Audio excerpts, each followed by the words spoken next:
Muted. Hello, everyone, and welcome to the party. Did you want me to do the intro, or do you want to do the intro?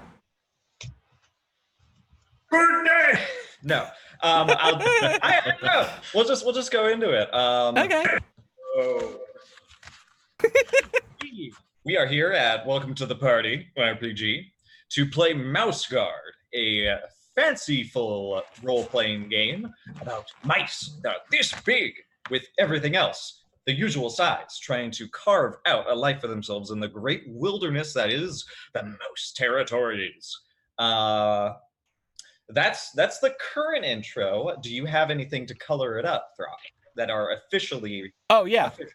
A couple of things real quick before we start. As always, thank you to our amazing sponsors, Roll20, Tabletop Loot. You can get, if you sign up through Roll20 through the link below, it helps out the stream, and they're amazing. Tabletop Loot, if you use WTTP Dice at the store, you get 15% off, which is super awesome. At So Nerdware, our official merch sponsor, if you use, I think it's just welcome is the code, you get 10% off a purchase there. And of course, Devin Rue for amazing art and other amazing things that she gives to the team. You should check us out on Patreon. You should check out our Discord. And you should check out our amazing sponsors if you get a second. Okay, that's it. Impressive. I have our 4 players here today to play Mouseguard, the Queens of Venn. Our campaign is going to take place in the Mouse Territories in the year 1156. It is summer. The winter was, unlike other winters, especially comforting. The fall of 1155 brought with it a disaster, something that almost might have caused unrecognizable destruction. A bear entered the Mouse Territories, breaching the scent border and roaming around, eating, tearing, and accidentally stepping on whatever stood in its path. The Mouseguard were... That sounds unbearable. Put your paws up, I'm gonna fight you. The Mouseguard, a faction of brave, just, and very clever mice who guard the territories and the towns within them, were able to guide the bear via several tricks and traps and harrowing close calls until it left. And the Mouseguard and the territories were very pressed to pick up the pieces during the winter. It was a calm winter. The snow was not ravenous. It merely dripped onto the territories with a soft and gentle piling, I guess you would say. It's sort of like just like the way a mother would tuck in a child after a nightmare.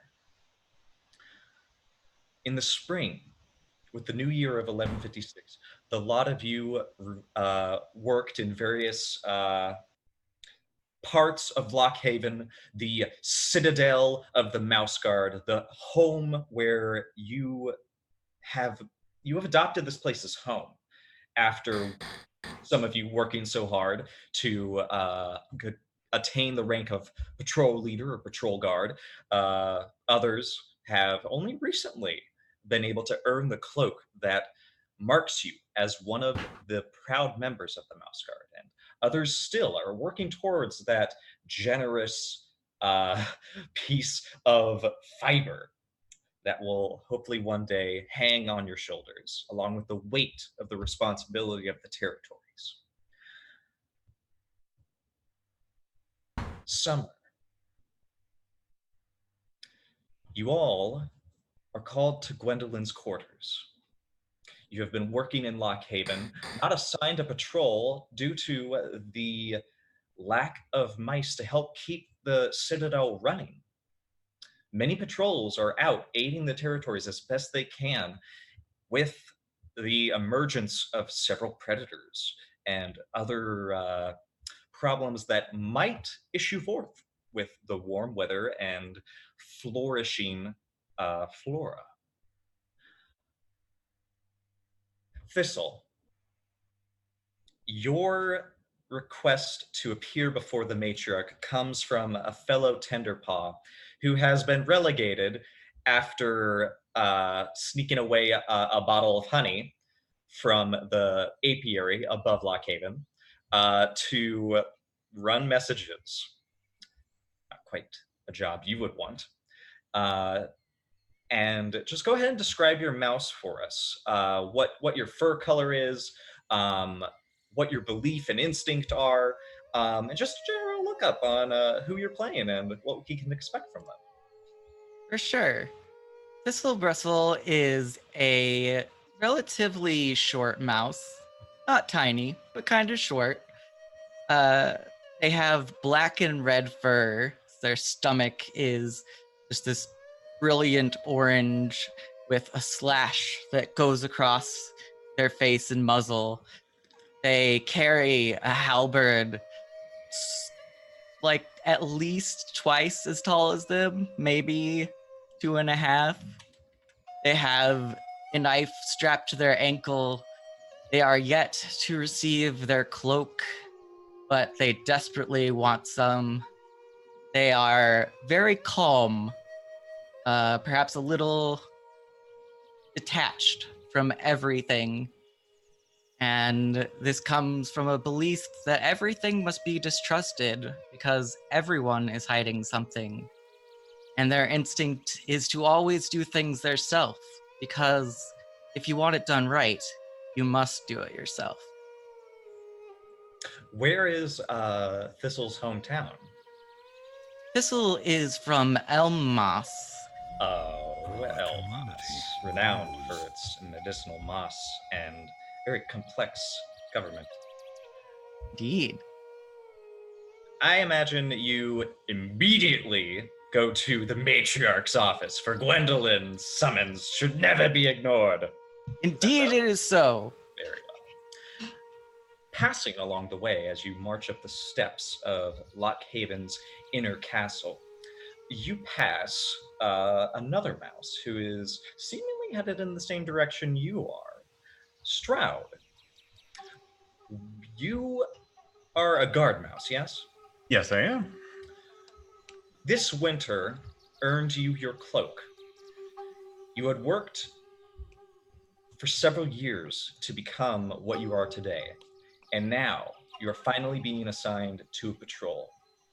It will be your opportunity to prove to Gwendolyn and your mentors and senior artisans, your parents, everybody, that you have earned this, and you're going to see your responsibilities fulfilled.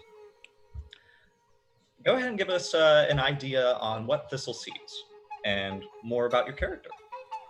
So as Thistle passes Stroud, they notice that Stroud is just your average looking mouse, nothing discernible features in terms of that, but however, closer investigation on their face, and they could see that they have very angular features and very sharp nose and eyes, almost to the point that if someone were to look too long, it might be uncomfortable for some time.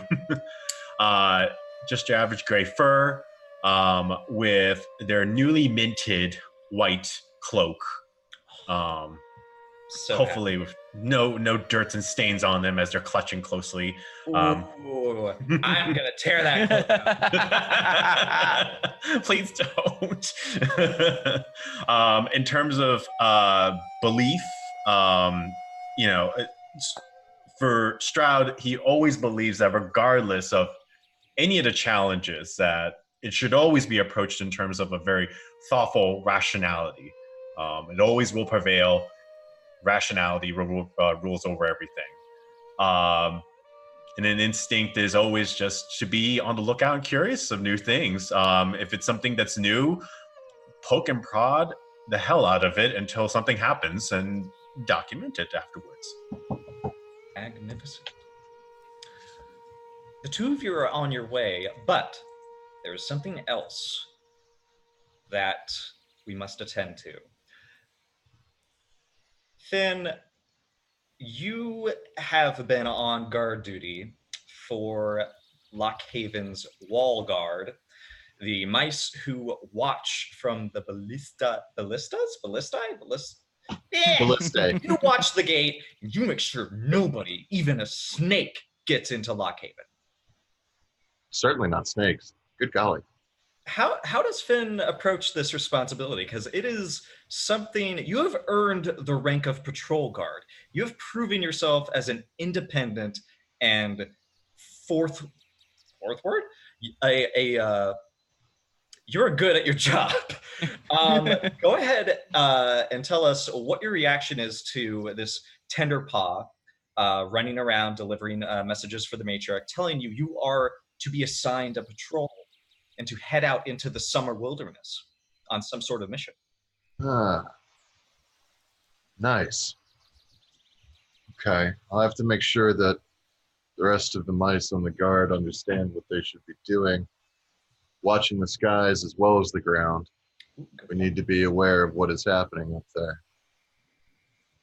You don't want a sudden cold snap or a terrible thunderstorm to come along and surprise you when you're trying to keep an eye out for another bear or even a snake or those damn weasels again. Right. Oh, did you fight in the Weasel War? I did. Oh man. So quick update to all of you, especially the listeners. In 1149, the Mouseguard suffered a grievous war with the weasels of Darkheather to the west. And Lord Rampal, their leader, eventually did surrender and sue for peace after a winter of great violence and drama. The Mouse Territories has recovered since then, but the mark that left many mice stricken with just a particular fear of weasels, but also for essentially the better times before the war had nearly destroyed the Mouse Territories and the towns that are close to the western border. What is your character's belief and instinct? Does this have any influence from the Weasel War? So my belief is that I will help all lost mice find their way. That it comes partially from the Weasel War, but also from my early days as a scout. It was sort of drilled into me. My master artificer is a cartographer, and my mentor is a weather watcher. Between the two of them, they were very big on me making sure that not only did I know where I was, but that I could also help other people find their way. Which is why I sort of almost compulsively try to make maps of just about everything. But I also did have mice brethren, fellow mice, mouse guard peeps, who in the Weasel Wars had a hard time holding everything together, and so helping them to find their way, sort of emotionally. Yeah, exactly. Mises, yes. Me fellow Mises. Moosin. Sorry. Mouseguard. It's a Brian Regan joke.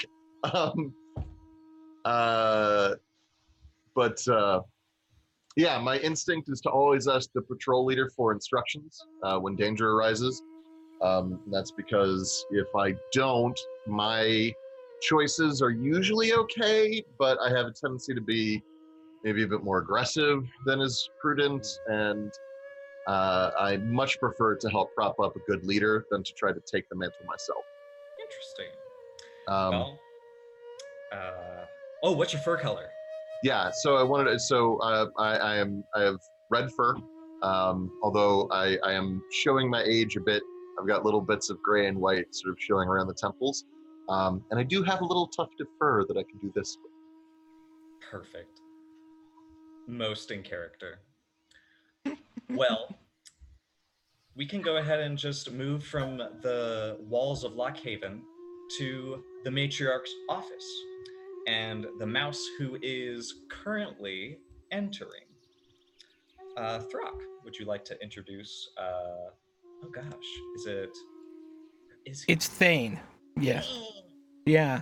So, Thane is a patrol captain who has been on a number of patrols at this time. He did not fight in the Weasel Wars, but came of age a little bit after, and has heard the stories from folk like Finn, and has actually taken a lot of those stories to heart in the way that he moves around and leads his team very carefully.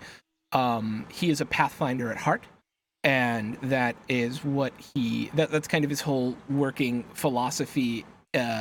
One of his big things is he's leaf cover wise, and I actually take that to heart as a character note for him, that he's always looking for the best way to keep his party safe, and his instinct is actually, when in doubt, look to the sun. And he means that in a couple of different ways. The first is that he's a pathfinder. He always needs to know where he is and what the direction is and what time it is, and so in that way, looking towards the sun allows him to place himself in the world. But it's also figurative in that you're always looking for that spark of hope, and being able to survive to the next thing and get the thing done and make sure that you and your patrol do your job well is how you serve mouse kind. He has smoke fur. Smoke means it's black on top and white on bottom. So it's half-seas fur. Which is one of my cats has smoke fur, and so that's what I took it from. I was about to say he got dipped in Yeah. Whoop, there. Yep. And he's got a green cloak, because leaf cover is green.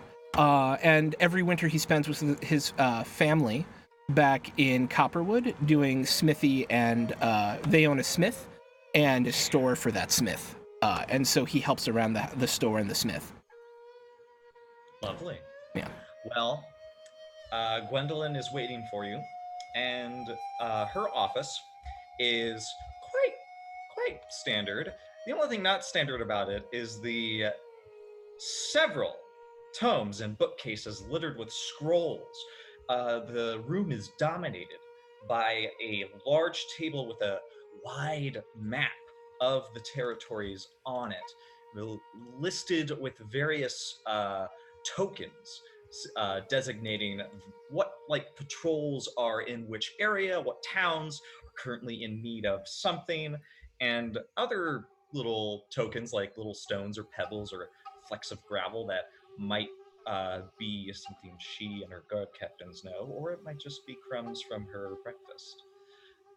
She has a pot of dandelion tea always at the ready to the right of her desk, with which has big dandelion sticking out of it, I would imagine. As you all enter, she gestures to some of the chairs in front of the map and welcomes you all with a very warm and hearty hello. Ma'am. Good morning, everyone. Ma'am. I hope all of you are having a good summer so far. Of course, matron. She gives Finn a very good. Well, look around. You four are going to be a patrol for this season, and might I say, it's going to be very interesting. Have any of you been to the coastline before? I'm from there. Good. That's why I chose you for this patrol. Very wise, ma'am. We have a slight widespread problem with many towns in the territories. Thankfully, Lockhaven was able to avoid the hives of many of the towns did not survive the winter. We have lost several of the bees that make up the honey and wax industry, which now Lockhaven is trying to fill. You would be surprised how much of our trade relies on honey currency of some sort. Also, people love candles more than I expected. It's helpful Like- for light, ma'am. Yes, I would like to go with candles for a good long year. Oh, is that what candles do? Mm. But among other things, they are essential. I would like to help mitigate some of the losses that have been currently waning down some of the towns of the territories. Idle hands in an apiary make for ill fortunes. Yeah, I'll turn my mic up. Where is it? There! How about that? Perfect. All right. Great. Okay. She says, I will be sending all of you to Sandmason. Down in the southeast, it is a colony set up by Shorestone. Now, I'm sending you with a shipment of fruits and grain to make sure that Sandmason has enough stores for the coming months. They quite literally live on the sand. The dunes, where they call home, is not very hospitable. There's not a lot to forage, so they get by on trading and exporting and then getting food and things to sustain them in coming times. Shorestone will be receiving a queen bee from Sandmason. Sandmason has thankfully been doing some trading with the Isle of Venn. They have successfully avoided our recent bee shortage, you would call it, and are willing to give some of their own queens that they have raised from their various hives on that isle to the towns that need it. Shorestone. Make sure that the bee gets to Shorestone and that Sandmason is well stocked. I suppose that's it. Do we know? I'm sorry. Afterwards, report back here. Any Do- questions? Do we know what is to blame for the shortage of bees? The winter, while calm, was on the warpath of a bear. Very hungry bear, I might add. Not only that, it's simply something that happens during winter. We either lose track of them, or I don't have a report for every single bee that is accounted for. Lockhaven, at least, as its apiary is able to lull our hives into stability. As for the rest of the towns, I cannot say. Shorestone was one of the victims of the bear, but thankfully only their hives seem to have suffered. Are we going to have a merchant with us? Not until you reach Sandmason. There will be a merchant from Venn there to hand off the bee. Afterwards. All right. So we're solely responsible for the movement of this. Yes, it is already paid for Okay. by the parties interested. We are merely making sure that the roads in between are safe. Okay. That is where the god's jurisdiction falls. We do not impose our laws on the towns. They are purely independent. That goes for course. trade between them. But regardless, Thane, you are patrol leader. I'll Yes. expect you to ensure this mission is completed. I will do my very best for you. I promise. Oh, glad to hear. As for the rest of you, you have a tender paw. Thistle, we have great expectations for you. If you would do your best to behave and follow the instructions of your fellow guardsmen, I'm sure they'll have much to teach you.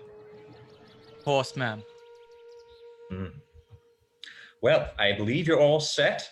Make what preparations you desire and go forth. We'll have the cart ready by the gate. You'll know it by the funny little flag. Funny little flag. Something that the head apiarist wanted to give. Thank you, ma'am. Dismissed. And you all may write your goals for the session. Now, this is how Mouseguard is played. We start with a little prologue to set everybody up, and then you get your mission. Then, after that, you write goals about what you want to accomplish concerning the mission or for the session, and then we begin the GM's turn. I am the GM. That means I get a turn to do everything that is going to be in your way. The obstacles that are going to impede your mission from completion, that is where I am going to throw all my force, all my dramatic storytelling, and lots of dice. But afterwards, you all get to have your own turn to do whatever you would like, called the player's turn. And that is usually how we end sessions, is with a very calm, very enthused player's turn to tie up loose ends, because you might have a goal that you want to accomplish that cannot be finished in the GM's turn, because generally I will allow you guys to roll whatever you need to create a solution, but the player's turn is all about what you want your character to forge in the story, where your characters are. It's also there to recover from all the things that will happen in the GM's turn, because if you fail certain rolls, I can give you conditions. I can make you hungry, I can make you tired, I can even make you sick. Or I could invoke a twist to the string of obstacles that will be in your way along as you roll dice. What do you have in mind for a goal for this session? I guess my question, my goal, I think, is to ensure my patrol makes it to, is it Sandhaven, right? Sandhaven? Sand Mason. Sand Mason, without getting lost. Excellent. That is an excellent goal. What about the rest of you? I think for me, at least, my parents being apiarists, I think it's kind of like now an innate goal for me to figure out what happened to the scent border. I feel a bit of a sense of, in terms of like eternal strife here, where I feel like it should have stopped that bear. But I mean, for me right now, it's just like, I need to understand what really occurred and the extent of the damage. Especially because you're from Spruce Tech, which is in charge of producing the concoction that makes the scent border. Absolutely. So I feel like now it's like almost like a hometown, like I got to figure this out. Otherwise I bring shame to my family. I'm clutching my beads. It's terror. Excellent. So what sentence are you going to summarize that with? I will discover what caused the scent border to fail. I think for me, it's understand what truly happened to the scent border. All right. And we'll move to our patrol guard. What is your mission? I mean, your goal. You know what your mission is.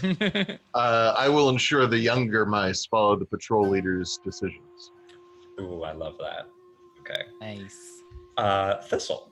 Yeah, my goal is listen to what the guards say and do it. Because that is the only direct order I was given by our commander. And if you remember my beliefs and instincts, that's going to be really hard. It's true. Are you going to do it good or correctly, or are you going to do it your way? That's going to be the interesting decision that I'm going to have to make. Okay. Well, we can begin our mission. All of you attend to whatever you need to get in your equipment, like your weapons. and other things you'll need for your journey. And your little cart is stacked with. Oh, you raise your paw. What do you want? I have a question. Am I allowed to inject a scene here between the players? Oh, sure thing. Because Okay. this is before you guys set off. So Yeah. let's Okay. let's go forward. So I would actually like to bring all of us around in a circle before we begin. And I would start off by saying I have never met any of you before, and I know, Finn, you are a veteran of many years, and Stroud, well, you are new, you are not unseasoned, and Thistle, you are unseasoned but yet seem eager. But I'm interested. Before we go, why are you part of the Mouseguard?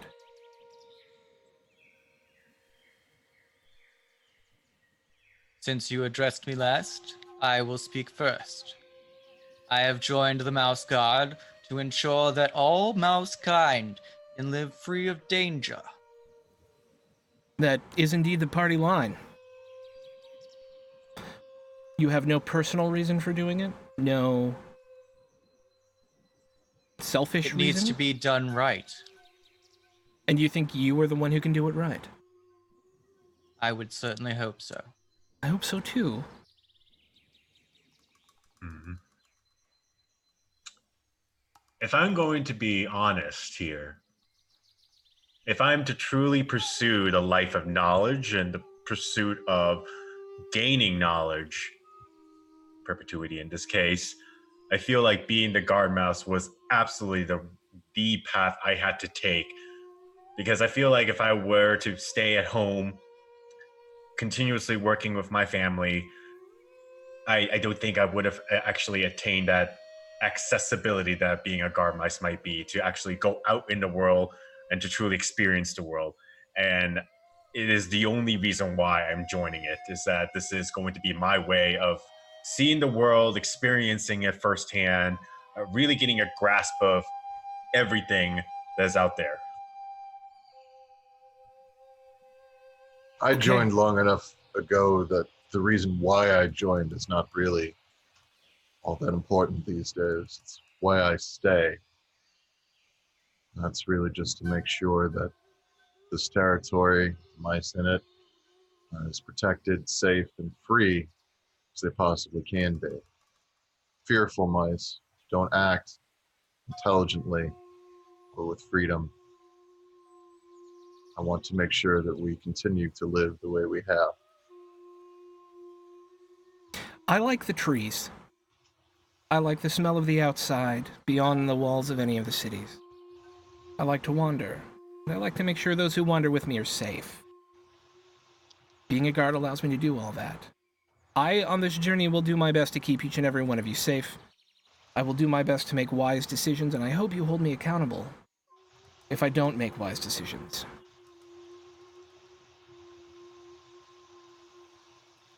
Sir Thane, this seems like a good reason to be here. I should let you know, you have been assigned as my mentor. Yes. So, in that, I would like you to stay by my side. Are you expecting to become a Pathfinder? Is that your hope? Or a Scout? I suppose having those skills would be useful. Well, that's what I'm going to teach you. So, you're going to stick around with me. That's what you're going to learn. Yes, sir. Who's your artificer? Oh, don't call me sir. Oh, gosh. Oh, No, I'm Thane. My dad is sir. What should I call you? Thane? Yes, Thane. Okay. Good. Who's your artificer? Thistles? I was Or studying with the carpenter Or artisan? known as Granus. Carpenter. Okay. What can you build? Provided it is made out of wood, I have enough time and enough wood, I could build anything. Well, you'll never have enough time and most of the time you won't have enough wood. But as long as Thane's okay with it, I think that we should assign you to camp fortification duty. When and where necessary. I like to make sure camp's light enough for us to move quickly. But, yeah. As our commander has instructed, I shall do as you say. Whoa. Okay. All right. You're very heavy. You can... We're just I taking am some stuff actually down the rather road. light. Thane. Okay, well, we're just taking some stuff down the road. I would ask that we enjoy the trip as much as possible along the way. Dangers will occur, but it's also a gorgeous world that we're going to go see. It's summer. The leaves are in full, the flowers are in full bloom. Take a moment to enjoy the world we get to protect, okay? As you say, Thane. Okay, let's go. Younger mice, real fast. We're dealing with bees. I'm gonna go and pick up some thick leather gloves. Anyone else want a pair? That's a great idea. I'll take some. Yeah. All right. Everyone seems to think this is good. Therefore, I shall also have gloves. Thank you. Yeah, not a problem. Okay. So we should have matching gloves. I'm just Pick up saying. Well, the real kicker is, are they going to match the beautiful flag that sits atop your cart? A beautiful woven flag sits. It's got like one of those like one of those on it, and it's got Actually, a green with green the border. Sorry. I don't know what chicken. It's like a rectangle with like a triangle at the end that's been cut out. Oh, it's a like pennant. Yeah. It's a pennant. Okay. Yeah. Alrighty. Enter my mind vision. The design with a green border and a bright yellow background has what looks like a cute little bee sort of stitched into it, and it actually has a little smiley face on it as well. Apparently it's from the head apiarist. So it is stocked with what you will need to bring to Sandmason, and right now I guess we can start rolling if you want to start. Shall we learn how to play Mouseguard? Sounds great. Sure. Let us learn. I would like to point out that Thistle, as they walk up to the cart, looks up at the flag and goes, oh, yes, it is funny. How enjoyable. It just waves as though it's smiling down. Thane, do you think they make cloaks out of clockwork? I don't know, but I think we might need to figure that out. Yeah. Yeah. Yeah. Or stone. Hmm. Yeah. Oh man, talk about weight on your shoulders of being a mouse. So it sounds like we need to start the GM's turn with getting to not Lockhaven, you're at Lockhaven, getting to Sandmason. So what we do is I examine the situation, get from Lockhaven to Sandmason, and I create a obstacle. Let's say obstacle 4. So this will be a Pathfinder check. You have to mosey your way along to get to Sandmason by finding the path, blazing trails through the wilderness. Reminder, you're mice. You're the same size as a leaf. And dangerous and impressive world that you're wandering in. So, we play this game with 6-sided dice. Who here has the Pathfinder skill? I have 4. Onyor. Oh. All right. So Thane has 4. That means Thane will be rolling 4 dice. Do not roll yet. I'm not rolling yet. Just know that you Yes, have sir. 4 dice in your skill pool. However, we can do better than 4 dice. Yes, we can. We can get help from our patrol mates because we are friends. So Yay! here's the thing. You have to help out with a skill that relates to this obstacle. You have to use a skill that is going to aid in the journey somehow. Another thing, and this is my little house rule because I think it's important. You try to use a skill that nobody else is using. So if like we're helping with Pathfinder, I'd say only one person can help with Pathfinder, and then you have to sort of describe how you're using the skill to help the roleplay moment, sort of set the scene for how your character is involved. Also note, you don't have to help. If you do help, you're bound to the results of the test. But there's nothing forcing you to give helping dice. It is merely some way for all of you to work together. Obstacle 4, which means you need to get 4 successes in order to succeed. Successes are 4, 5s, and 6s. Failures are 1, 2s, and 3s. Can you remind us also how fate and persona points work? That's right. So whenever you need to use fate or persona, they act in different ways. Fate points act in 2 ways for the most part. They can be used to explode any 6s that you happen to roll. So think of it like a critical success. If you like roll 4 dice and you get 2 6s, you could spend 1 fate point to roll those again and continue rolling until you get all the successes that you need. A persona point, however, can be used to give you a +1 per persona point, or you can tap your nature. Tapping your nature means you add your entire nature to the roll. However, nature is a special ability that basically gauges how mouse-like you are. So the more nature you have, the more mousy you are. And that means if you use it for non-mousy things, it's going to be reduced by 1. But you can use your nature to basically roll for anything. It is a catch-all. I want to use lots of dice for this, or I want to add my dice to this roll because it's important.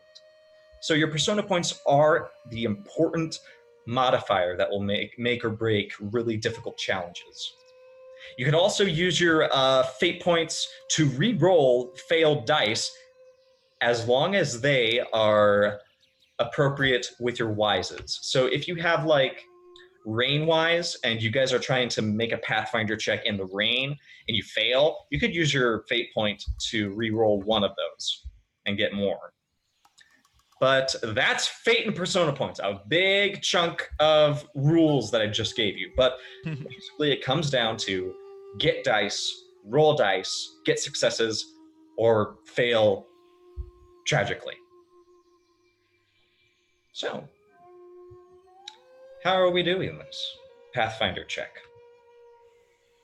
Well, according to my map, if we follow the river over that way, it should get us most of the way there, as long as we keep the river on our left side.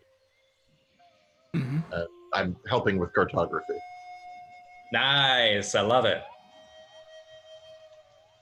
Thistle has been told by Thane that they need to learn about pathfinding and scouting, so they will go forward to scout the way to make sure that the pathway is clear to attempt to help with this pathfinding. I imagine that's you and me working together. To like, I assume. Right, like we're kind of up ahead, and I'm like, okay, so when you're looking for a clear path, you need to find like places where there haven't been animal tracks. Always keep from leaf cover to leaf cover as you go, just to make sure owls or birds don't see you as we're moving along, all right? Stuff like that. All right. And Stroud. Since I have no Pathfinder skill, I think what I'm going to do instead because I do want to make a right impression on the first go. I have the Insectress skill, and if my knowledge serves me correct, I do know, I'm sitting here pondering, is that there are species of water beetles. And if it is true that we need to stay along the water's edge, my thought was maybe we can actually are we able to take along additional animals or insects in this case for this trip? I'm glad you brought this up. Yes, you can bring, because you have the Insectress skill, you'll be able to use bugs for various tasks. So I would say you could definitely help with Insectress. Okay, fantastic. Then I think I will probably, in this case right here, given this length, given the trip and the fact that it involves somehow always being near water, bodies of water, I feel that a water beetle will be a fantastic ally to bring along. So are you going to like just lead it along, or are you going to like hook it up to the cart, maybe have it pull the cart, or are you going to like try to ride it? I'm going to try to ride it. Yeah. I'm going to try to ride it. I'm going to go in full guns blazing. I love that. Okay. Because this is just like a helping dice, I'm going to go ahead and say like, yeah, go ahead. We might, for more complex things, like trying to hook up the beetle to pull the cart, we might do an actual Insectress roll. But okay. I just love the visual of everybody trudging through the leaves and Stroud is just high and mighty atop his... So, Throck, you have 3 helping dice. You can do one more thing to power your roll with even more dice. Everybody, your traits can be used to help you or hinder you. If you burn a trait, as in you use it for the session, you get plus 1d to the roll that you burn it for. So Throck burns one of his traits that he thinks actually helps him in this scene. He'll get plus 1. But if you use a trait against yourself, as in my character is going to actually be hindered by this trait for this particular action, you get a check for the player's turn. The player's turn only allows you to roll once for something you want to do. If you hinder yourself, you will be rewarded with a check for the player's turn to roll even more times. So each one of you has 1 check for the player's turn to do whatever you want. If you want more, you can hinder yourself. Hindering ourselves is also the way to level up traits, right? I will have to look that up. We won't be leveling up traits for a good long while. So. It takes a while, but I was just curious. I think so. Like you have to make sure you get check marks for each use. Yeah. All right. I want that even Stevens ability to do this with 8 total dice. So I have direction sense. And I'm going to use that because I have 4 dice with Pathfinder. They're giving me 3. So with the direction sense, I have 8, which gives me a solid chance of doing this. And I'm willing. Is a solid. Yeah. And I'm willing to do the fate point if I have to. Because that happens after the roll, correct? I really want this first roll to go out well. I do. I have to make a good impression on my new team, you know? Okay. So I'm going to do the roll. It does give a bad impression if the patrol leader who is a Pathfinder gets us lost on our first time out. Right? And 3 successes, Brock. I did. But so I'm going to use that fate point to reroll that 6.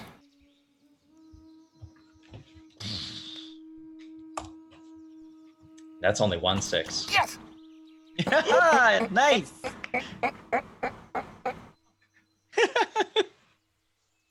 Yeah. You got 4 successes. Yeah.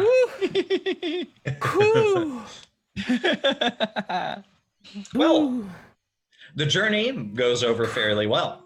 You march forward into the summer heat. It is quite humid for summer. The sparse road means you have to really go through various hazardous places. Like you probably have to weave your way through a tangle of weeds, or feel even smaller by walking through groves in the forest, as trees just sort of like the trunks are like just like imagine like a tree trunk and a little mouse walking by it. It's a daunting and exhilarating journey for those of you who have been cooped up in Lockhaven for too long.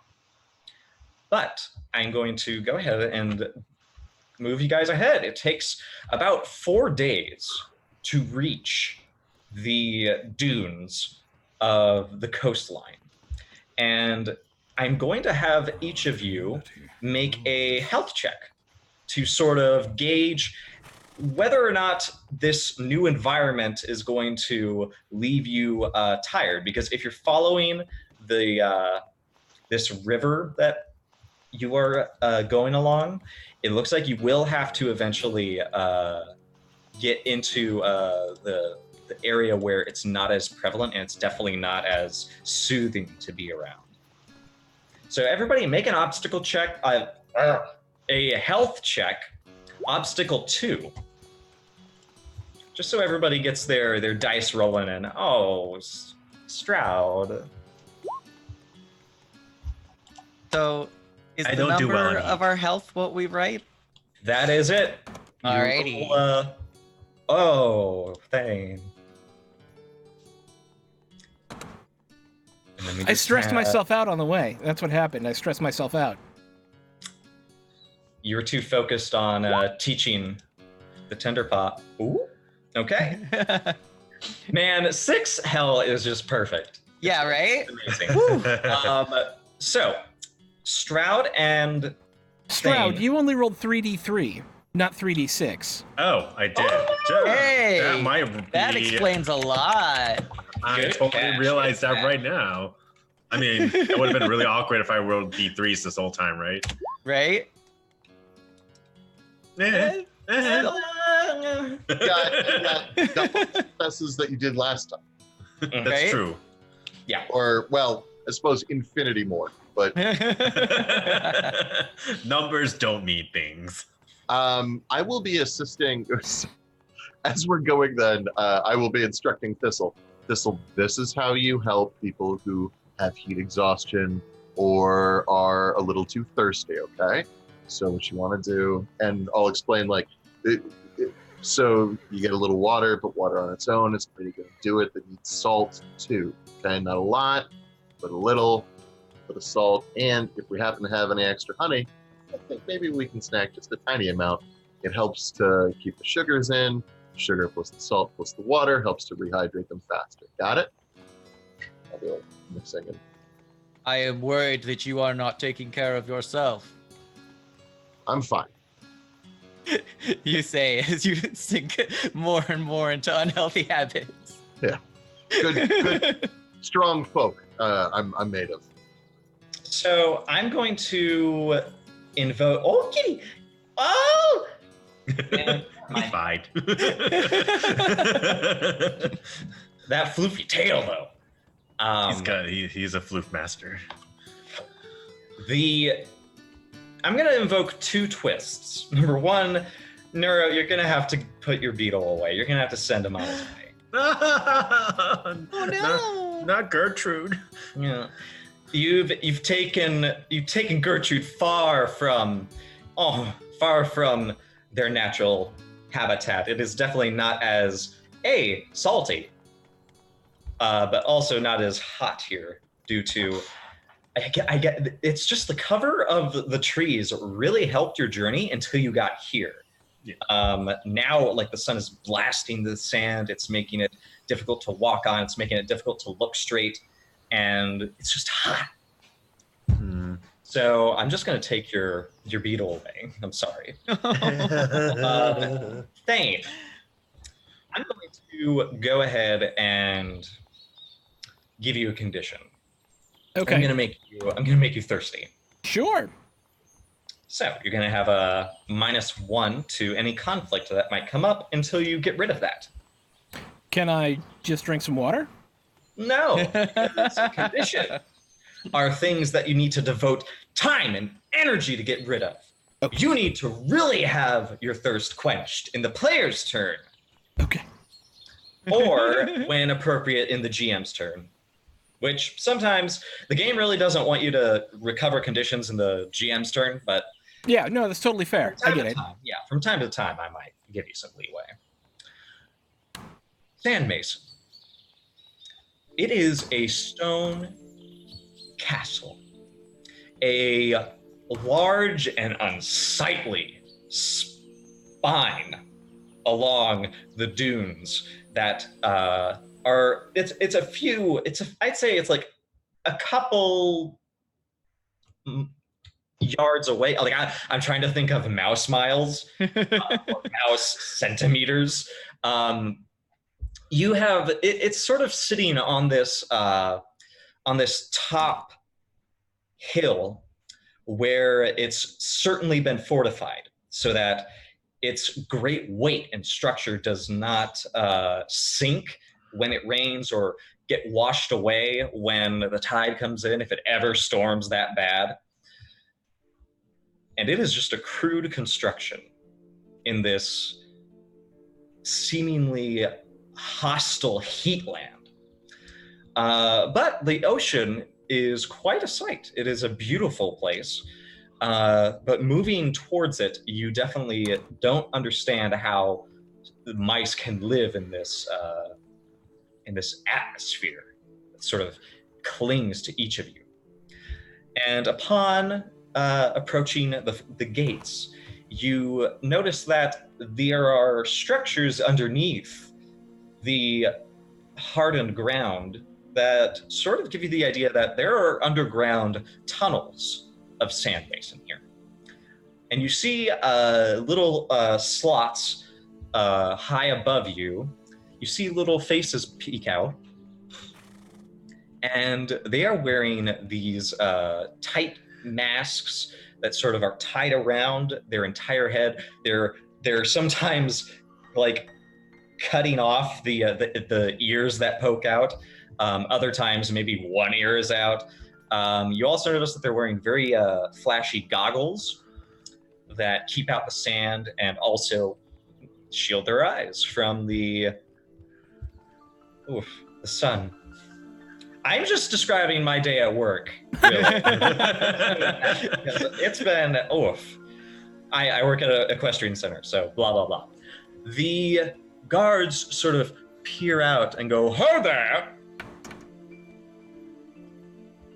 Who goes?" I'll approach. We're on a mission from Lockhaven. We're guard mice. We're here with wagon full of supplies. Surprises. I was Surprises. looking forward to surprises. Yeah, a wagon full of I did it again. Supplies for the community. I see. Well, guards mice, you're welcome. Let us get the gate for you and get you out of that horrid sand pit. And the gates gratefully open and allow you and your cart inside. And you are met by several, it looks like the local militia, sort of a haphazard constabulary that exists in Sand Mason. But you do notice that there appears to be two different sets. I'm gonna go ahead and say it's probably 4 or 5 o'clock. And you see that Sand Mason appears to have two different sets of day and night shifts. The day is very sparse. You see maybe 2 guards that are attending the wall, and you see several other mice that seem to be very bleary-eyed as they wake from their day sleep. It appears to be a very nocturnal town, and their uniforms, which are sort of tabards that go straight over their heads and down their fronts and backs, sort of bear either a black-gray half moon or a very bright white yellow half sun. sort of designating where and what they work and when, you're approached by a blonde fur of the Day Guard. And he gives you a little bow and says, patrol leader, yes? To you, Thane. Excellent. I am Captain Linwell of the Day Guard. I am Patrol Leader Thane of the Guard Mice. Hey, not bad, Yes. he says, patting you on the shoulder. Well, I see you've brought supplies. I Yes. understand that Gwendolyn has you here for another purpose. Is that correct? Yes, we're supposed to pick up a queen bee from Venn, from a merchant. Yes. We have had their shipment come in. They have their representative here as well. I don't know if they're ready yet. They seem to be in heated talks as of late. You know why? As of right now, no. That's I look something around at my team. for the night captain to attend to, I imagine. What is a night captain? The night captain is, well, night captain Earl essentially just takes over after. Oh, they're like the watch captain. Like you're during the Oh, yes, day and but they're at night. And Sand okay. Mason is, unfortunately, it's not very well understood. It really opens up during the night. We do not work during the day. So you're actually lucky you got here at this time. You'll be able to see everyone getting up and going to their workplaces. You'll see merchants and trades and artisans and all sorts of fun things that not many mice get to see. The colony of Sand Mason is very well renowned for its. You should see the glass blowers. Great. Why does everybody work at night? Well, you just walked through. Look at you. And he sort of gestures to your sand-soaked bodies. It's simply cooler. The breeze is nice and chill. And we just prefer it. Okay. Oh, that makes sense, I guess. It's very Otherwise, we stay down unusual. here, but it's Yeah. much cooler. Yes. Did you all build this large stone thing? No, we're the second generation of the mice who have lived in Sand Mason. And he sort of leads you into the depths of the castle, further down where you see that there's just long, wide corridors of various housings and shop fronts that are just now opening up. And he sort of exposits the very brief history. He says, now Shorestone, which is up to the northern eastern part of the coastline, they originally commissioned Sand Mason to be built, and they are very fine masons, very enthusiastic about the mercantile opportunities that could be garnered for our work here. So we are, as of right now, there are very few mice who were here when it was built. Many of them have moved on, I believe, or perished, unfortunately. It's a fascinating place you have. I'm glad to hear that. Is there some place me and my much team can... simpler than it looks. Shorestone assigns from their masonry one of their mice to come and lead instead of our last leader. Yes. Okay. Is there some place So- where me and my team can desand, get a little less sandy? Ironically, yes. We have become used to mice not dressing well enough for the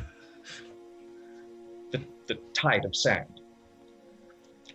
The wind is nice, though, and he leads you to this little sort of almost like a turnstile, like you see in a hotel. It's just a really pretty paper craft that has beautiful floral decorations.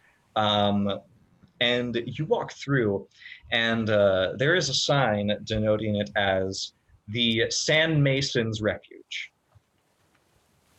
And it is essentially a tavern for mice who are not used to the climate here. They have sections where you can bathe. You could also get, all the sand off you. You can get a hot meal. You could also get lots of chilled water, actually. Oh, great. Apparently, Sand Mason is very well renowned for its groundwater, and that it's very nice and chill. I would very much love some chilled water. I have quite the parched mouth right now. The owner of this establishment, a very broad, heavy brown mouse with a very lovely attire, a long dress that sort of just skirts the ground just ever so gently. As they sort of run out, she is ecstatic to see guards mice approaching all of you and going, "Oh, my goodness, look at the lot of you. It's terrible. Oh, we really should have an outpost, Captain. For handouts. These folks need... Well, the cloaks obviously aren't doing the job. Yeah, follow me. My name is Tam. It's nice to meet all of you. We don't get guards mice very often, especially out here." Well, I looked at my team. We're glad to meet you. Oh, the honor's mine. I'm very excited. Guards mice have so many fantastic legends. I'm sure it's been was it a gentle journey? Are you all right? Did you run into any foul herons by chance? Wouldn't No. all herons be foul? She narrows her eyes at you. I would like to continue this talk, but I will have to say that with my cloak, my beautiful white cloak, it's so dirty. I have to clean it. I would It's love supposed to to do be this. white. It's yes, and it is stressing me out. I would like to get this cleaned as soon as possible. Oh. And she takes very great care with your cloak as she guides you all to have a seat, brush off the sand, and refresh yourselves. As Captain Linwell says, "I will see the rest of your the cart. These will make exceptional dried fruits, as well as..." And he sort of examines the rest of the load. And you're raising your hand. When she offers for us to go, I would actually turn to Thane and suggest, why don't you go rest? I'm fine for now, and someone should look after the cart. I think that's an excellent idea. I'm feeling a little after the trip. I'm not used to this hot, sandy, whatever. Of course, sir. Understood. You just said it was beautiful outside. In the woods, it's nice. This is like the Mouse Sahara. Florida. Yeah, this is like Mouse Florida. This is gross. That's ouch. Florida. Yeah, we're still in the GM turn at this point. Is that correct, or are we in a player turn? I don't understand the delineation. We actually, when should we take a break? Here in about 20 minutes. 20 minutes? In that case, let's have a little mini player's turn. Let's Okay. have a little one. So you guys can sort of get into the swing of how Mouseguard usually functions. You go on a mission, you go to a destination, you complete the mission, and now you do the next part of whatever you want to do until you complete, that next mission. I'm assuming you want to get rid of your hungry. I would like some of that cold water that they've got. Yeah. I have a thing that I would like to do. That's right. I that gave you also- thirsty. Yeah. I have a thing that I would like to do that might also help both Stroud and Thane. Ooh, interesting. Do go on. Well, I am a weather watcher, and I am unseasonably warm weather-wise. So I'm hoping that I can predict a rainstorm. You know what? I'll take you up on that. Weather Watcher is the closest thing to magic this game has. You literally yell at the sky and hope you get your result. Now, you're going to be rolling against the season of summer. Right. Which is why I'm going for like rainstorm as opposed to like hail or snow or even more hotter. Yeah. So, summer has 4 dice to roll against your Weather Watcher. Okay. I have 3 plus 1 from unseasonably warm weather-wise, if you'll allow. Oh, by the way, I let you guys help yourselves with your wises because it just makes sense. So I have 4 also. Okay. Do you want to use any traits? Let me see. Well, I have weather sense, so I'm pretty confident that there's a ship that's coming along the way. If you say so.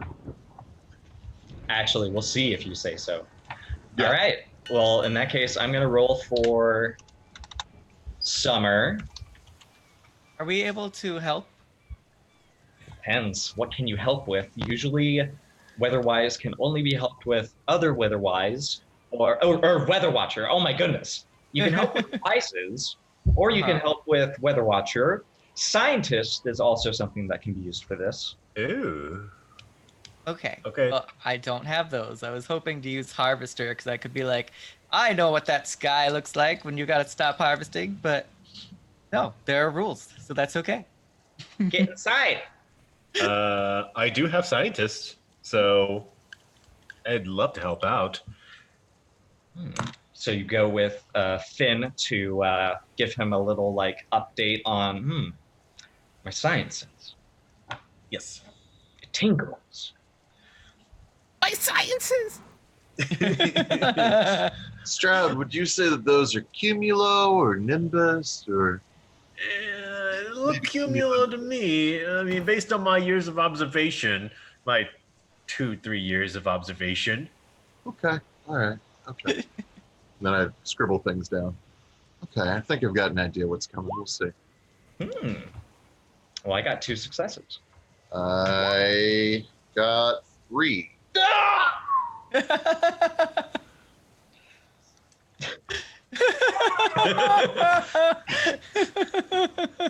All right, then. He says he got 3. He got 3. You want it to be a rainstorm, correct? Yeah. Okay. How long? Long enough to cool things off and keep it cool for a little bit, to really break So the it's heat. it's like Savannah weather. It Yeah. rains for like 10 minutes and then it's done and everything's nice and cool. Yeah. Excellent. It's getting too real for me. I can't. So that is 1 check down. Soon you see, or rather you hear another benefit of living in Sand Mason. The gentle and slightly low tapping of rain on the world above. What would the rest of you like to do with your 1 player's turn check? Goodness. I mean, go ahead. No, I was just gonna ask questions. So if you've got an idea, do that first.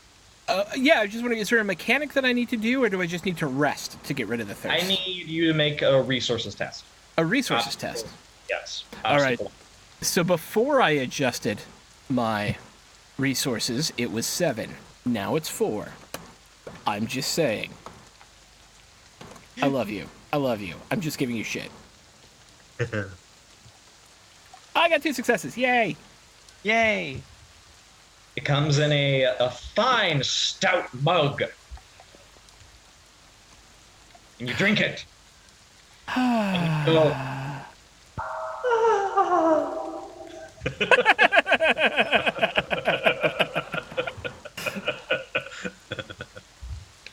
Lovely. you're no longer thirsty. You have Yay. removed your condition. So that is Now, what I will be doing. I know, Stroud, you did help with Weather Watcher, but what do you have to do in particular? It's a good question. I'm like debating on several things. Do I go down and check out the underground aquifer because it's just burning my curiosity? Do I peruse the marketplace and see what new wares they have once they open up? Or do I stay out, go out and start looking at all of the flora and fauna that have come out after the rainstorm? I don't know. I think I'm actually gonna go out and I would like to Make either sand angels? make sand angels, or maybe if there's a rooftop, I don't know if there's an observatory up on top that I can go to make a very astute observation of the environment and observe everything. You know what? Captain Linwell will be more than happy to lead you to one of the top towers, Oh, lovely. where you can observe from the castle, which is something not many mice get to do. Oh, fantastic. Yeah. Fantastic. Now, do you want this to be like a scout check? Because, by the way, you guys should be marking down whether you pass or fail on your skills when you roll. So, is there like a particular skill you want to start, like maybe leveling up with passes or fails? You know, I mean, because my scout and scientist are both at 2. Ooh. And I feel that this is my opportunity to really level up the scientist. Those are important checks. So if you'd like, I'll go ahead and just have you roll scientist. All right. I will make it obstacle. Now, you're just trying to get the lay of the land, right? Lay of the land, really just see what life form, like wildlife is around the area. I'll go ahead and make it an obstacle 2. All right.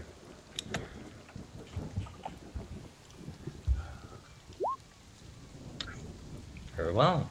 All right. All right. I'm going to invoke a twist. Okay. The twist will not be revealed until the next GM's turn.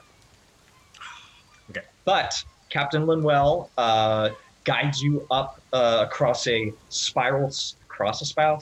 He guides you up a spiral staircase, and he sort of gets you to the spot where it's actually a horizontal instead of like one of those slots that you can look out of.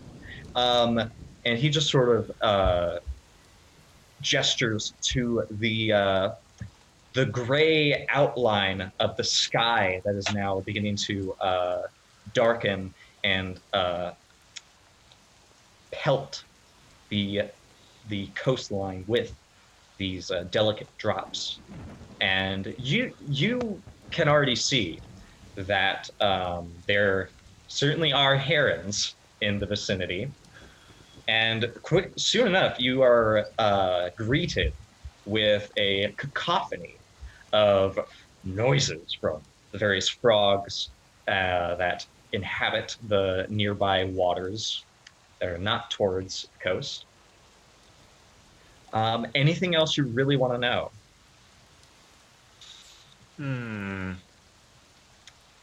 The insect life. Insect life?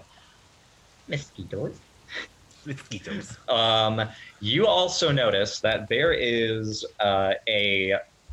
it worries you because you guys were able to sort of evade this type of danger, but there are actually signs of various anthills and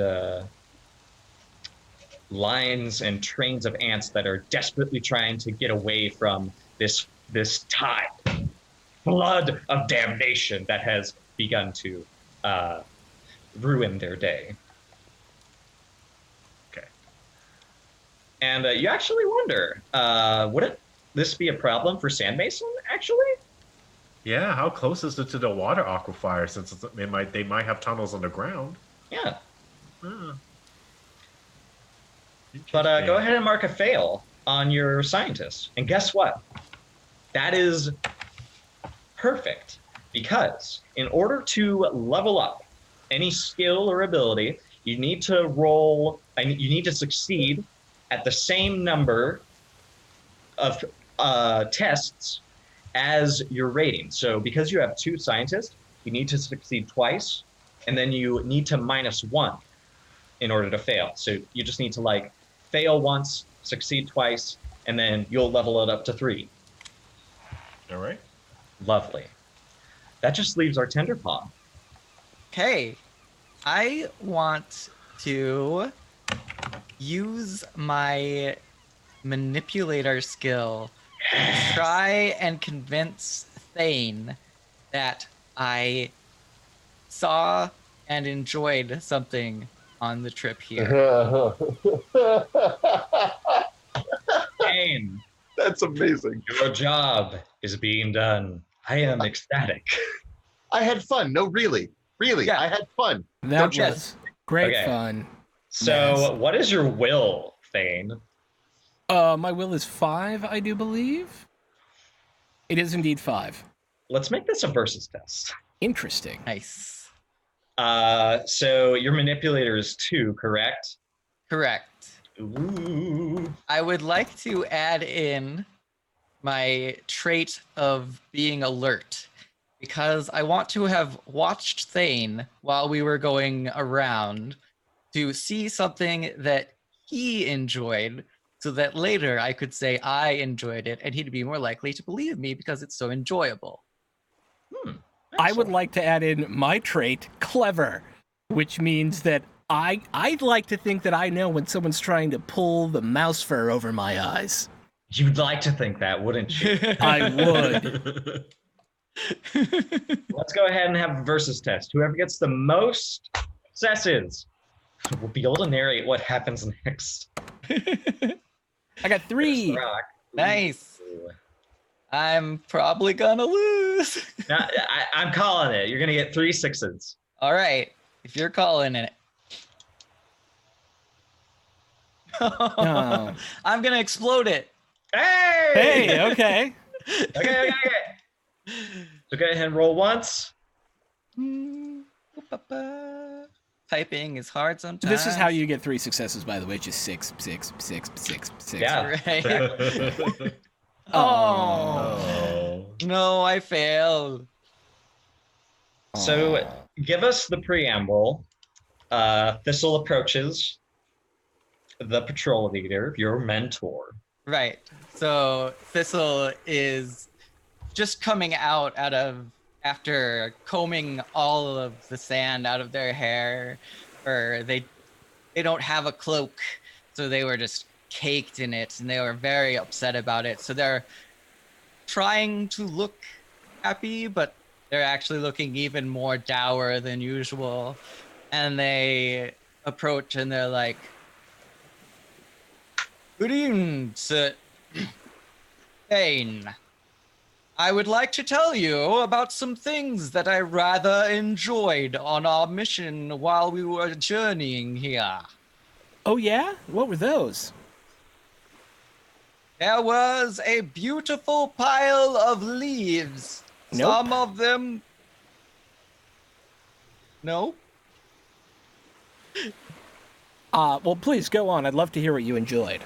He did mention the leaves before we set out. He did mention leaves before we set out. That's correct. What else did you enjoy? There was a wonderful play of light on the water. Where? What was the scene there? What was it like for you? What did it make you feel?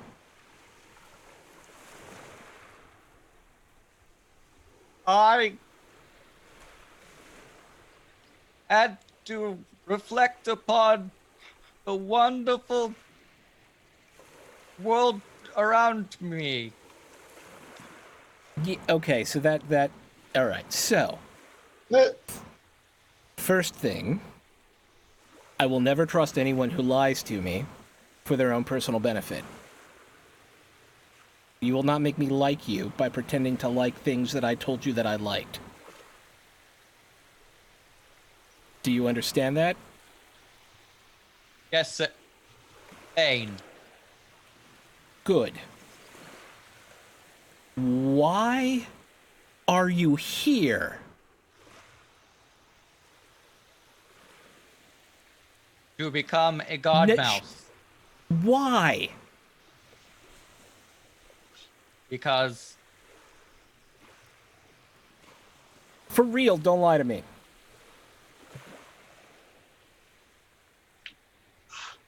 so many god mice fail where they could succeed. That feels vaguely truthful. I will not fail. So you just want to prove you're better than everybody else? No, I just want to be better than everyone else, so that everyone else can look up to me and strive to be as good. Were you like the fourth or fifth kid in your family? I was the only child in my family. You come to a lot of truths out on the trail. It gets lonely. 4 or 5 mice all by themselves. You can't hide who you are. You can't pretend to be something other than who you are. Please don't ever try and do that again. If you want to be the best guard mouse, do everything you can to be the best guard mouse. Don't crap me with, I love the water and the piles of leaves. You only As become you the say. best. You're killing me. You're just killing me. With that, I definitely think Thistle's going to get the angry condition. Nice. Can I? Hmm? I was wondering if I could, like, where is this conversation taking place? I imagine it's probably in the as Thane is enjoying his cool water. Okay, then okay, so I probably don't see it then. I was wondering if I could potentially try to rescue Thistle a little bit and like, hey, come here, let me show you. Sounds like something that could be wonderfully done in a player's turn, but Fair. the GM's turn starts again with a loud clanging. And Stroud, you can even hear it from up here in the highest battlement of Sand Mason Castle. And Captain Linwell sort of reassures you. He says, "Don't worry about that. It's the sort of like the changing of the night and day guard. I am now off work. It's wonderful. I should have waited before taking you up here, but it's a view. Captain Earl should be, I guess, making announcements if there's any. And in the meantime, the lot of you hear a mouse walking through the main corridor of the tunnels of Sand Mason, banging a loud, what looks like this large plate. It's not like a gong. It doesn't sort of ring. It just sort of like smacks, and they're hitting it with this like weird like hammer. And you hear them declaring loudly, "Night Guard is in session. Captain Earl now makes the first announcement of the evening." And this mouse sort of steps away, and Captain Earl is garbed in like a gold border tabard with the dark symbol of the Night Guard. And he sort of straightens himself, and he announces in a loud, boisterous voice, "To all Sand Mason citizens, you are now honored. The work that our previous generation put into this home is now complete. At this point, our humble leader has signed a great proclamation, a contract of servitude and loyalty to the Isle of Venn, of Queen Rosilia of the Blooming Dahlia throne. Shorestone no longer holds any chains to us now. Listen in the coming days for what this will mean, but I can assure you, good tidings are at our dawn very soon. And the clanging begins once again and then slowly fades away. I don't. Which is a good time for our break. Can you explain, or would we know even the significance of that announcement? Yes, I will explain. Okay. Once we get back from break, because Sure. I need coffee and a bio. All right, y'all. We'll be back right after these messages. I get to say that now. It's kind of fun. All right, we'll be back in a second.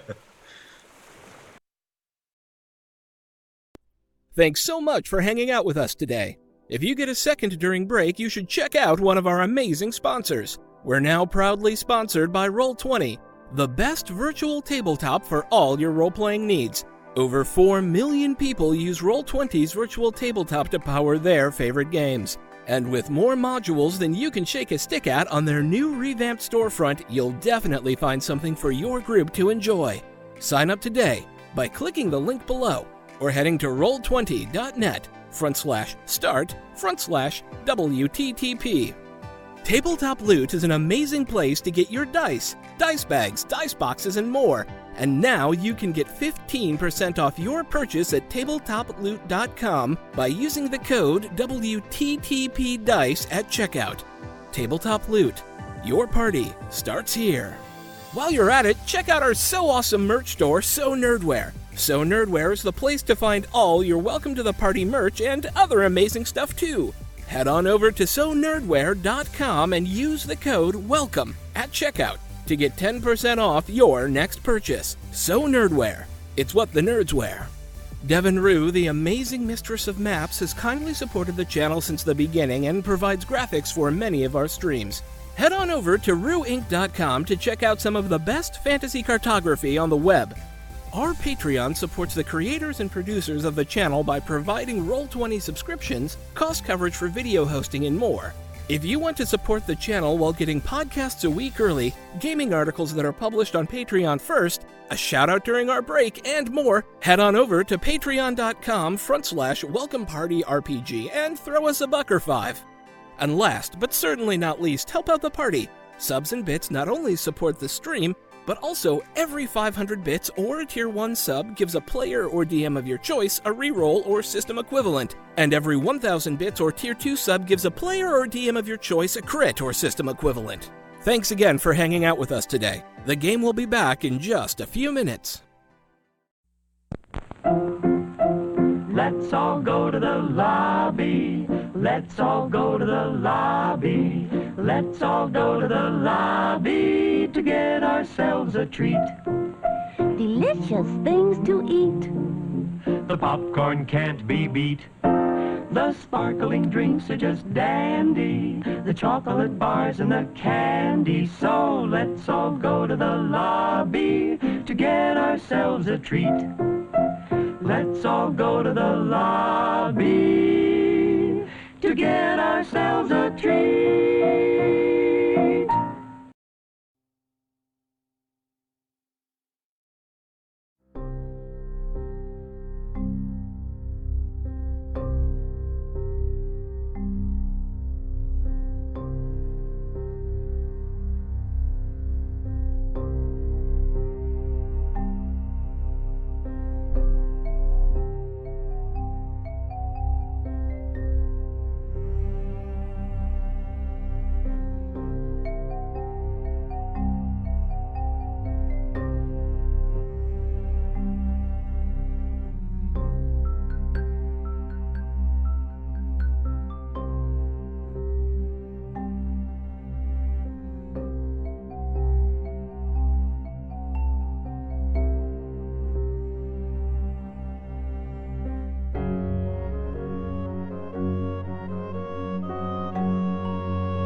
back again.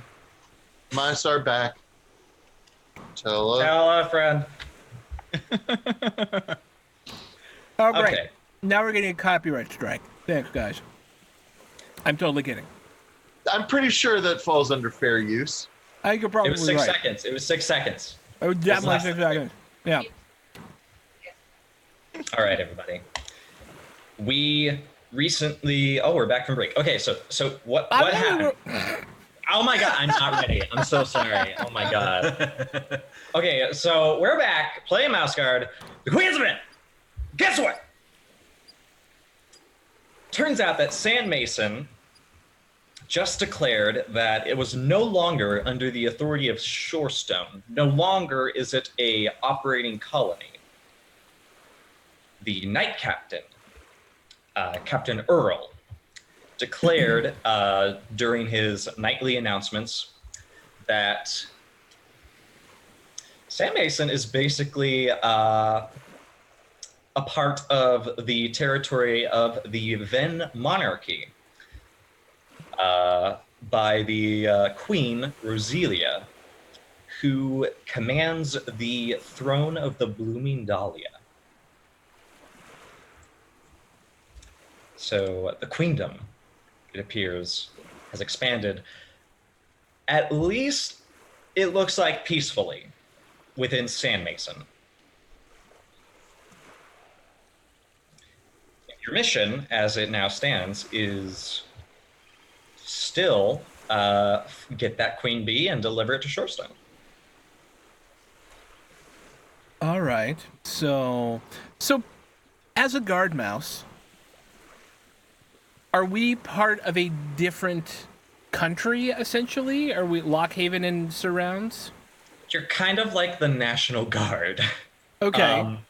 You're, or rather, yeah, you're like the Coast Guard almost. Like, you guys are basically the standing force of independent mice whose purpose is to make the territories safe to travel, mediate disputes, ensure that any wide-spreading predators or pests are kept out of the basically that they don't mess with any of the mice in the territories. We're the As Jedi best- from the Old Republic. I guess so. Yeah. Okay. I got So you. you do know that you basically don't have much authority in towns. Okay. Your authority is on the road. Everybody pretty much acknowledges like the guard knows what they're doing in the wilderness. That's where they belong. Is Venn inside the scent marker boundary? Porter, they actually are. So here's an interesting bit of history. The Isle of Venn, which is on your map here, it is technically, I guess, within the scent border because the scent border goes from one side of the territories to the other, but the coastlines are not coded in the scent border. So effectively, Should we be seeing a map right now? yes. Wait. see- Oh, I I never. Haha. Hey. Okay, cool. That is the map from the book that I've been looking at. Okay. I never put you guys on the map. Well, Venn is an island nation, a queendom that is very reclusive. They were not involved very much in the Weasel War of 1149, which took place in winter. But they were quite instrumental in providing supplies, stocks of food, various things to help rebuild the heavy toll that the Winter War cost the territories. And it is widely known that the Isle of Venn is a mysterious land. Not many people go there except to trade. And they appear to kind of venerate bees in a sense. And they are one of the few towns, or I guess They are one of the few anything in the Mouse territories that identifies itself as a monarchy, of a lineage of mice taking over and ruling.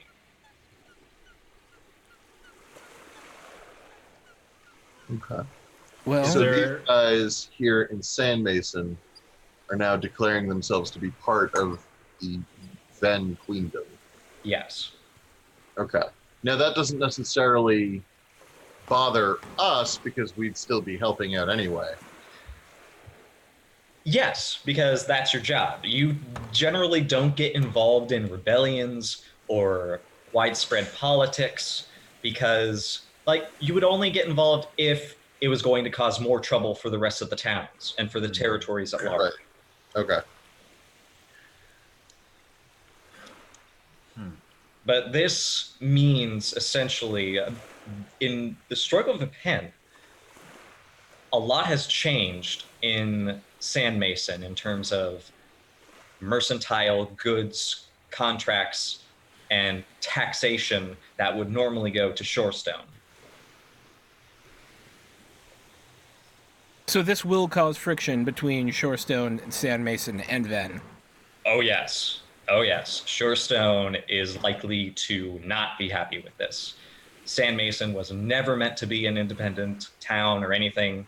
They were always supposed to remain a colony, some place that could be sort of like used as an extension of Shorestone, essentially. So, team, we still have a primary goal here, and until we know how Shorestone's going to react to this, I don't know that we have a move in this particular conflict until a move becomes apparent. The only thing I could think of would be to be the first bearers of this news to Shorestone in order to try and tamp down any sort of violent outburst. You do know that you were supposed to deliver a queen bee to Shorestone to help. Yes. So I guess their we're going hive. there anyways. So yeah. It just is like, do you go there? Do you try to meet with the Isle of Venn representative who was going to give you the queen bee? or do you- 100%. Yeah, we should stay on mission. Stay on mission. Well, hang on. So we're meeting the Isle of Venn representative where? Here. In Here Sand Mason. You could try to levy, something with Shorestone beforehand, but you could definitely go to her right now. So so we're supposed to get the bee here now, and then take it to Shorestone. And it's Venn who's supplying Shorestone with the queen bee. They're actually kind of like the only source of queen bees right now. Yeah, because of Interesting. the winter. Yeah, Okay. a lot of hives were damaged. So my overriding concern, team, is that they're not going to give us the bee now. That was my initial inclination. Is that I don't see why they should honor disagreement now that they're not part of this. I guess like this bilateral agreement between Sam Mason and Shorestone. So It's possible. Then again, they may just consider it a separate transaction, or Possibly. maybe a parting gift. maybe. I But- agree with Finn. I would assume that since the agreement was originally between Vin and this other place that I would totally know the name of, Shorestone, that the agreement would still stand. I'm sure that should we just approach them and ask for the bee, they will give it. So Oh, go ahead. I will ask then another question then to the group. Well, is it our responsibility to be the bearer of the news when I believe it should be the responsibility of Venn's emissary to deliver news themselves to Shorestone, would it not? It is. I don't think you're wrong, but we also have a responsibility to ensure that violence doesn't break out, that there's no open conflict, and I feel like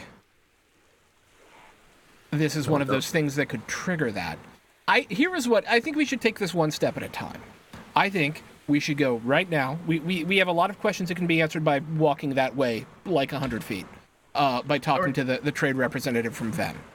If they give us the B, then we know that at least Venn isn't immediately ratcheting up tensions any more than stealing a colony would ratchet up tensions, right?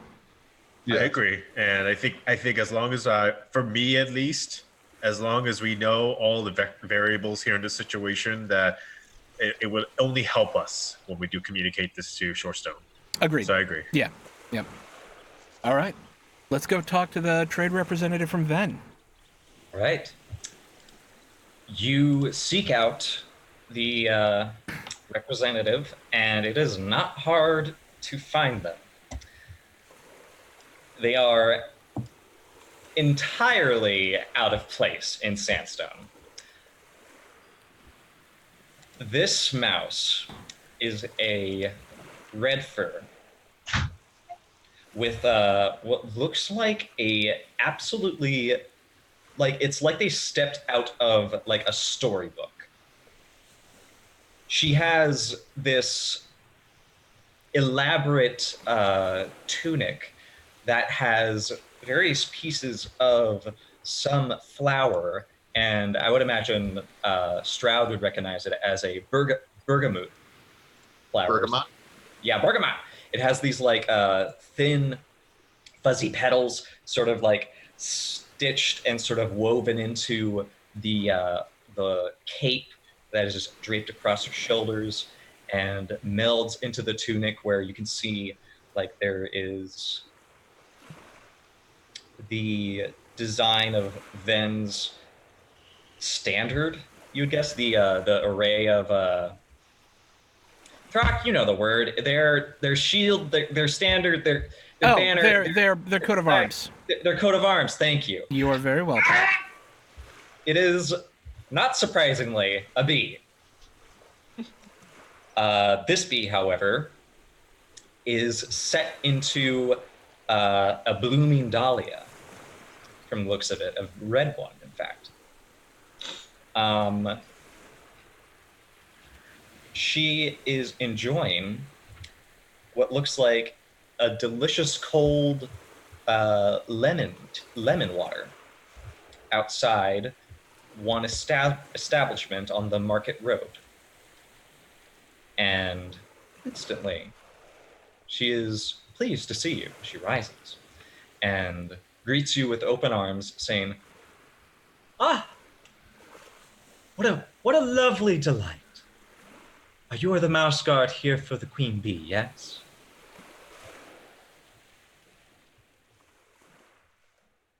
On the yes. Oh, yeah. I am the patrol captain sent from Lockhaven, and this is my patrol. We have come bearing necessary supplies in trade for which we are to bring a queen bee to Shorestone. I will be up front. I am concerned that may no longer be the case, given the current news I've just heard. Why don't we have a seat?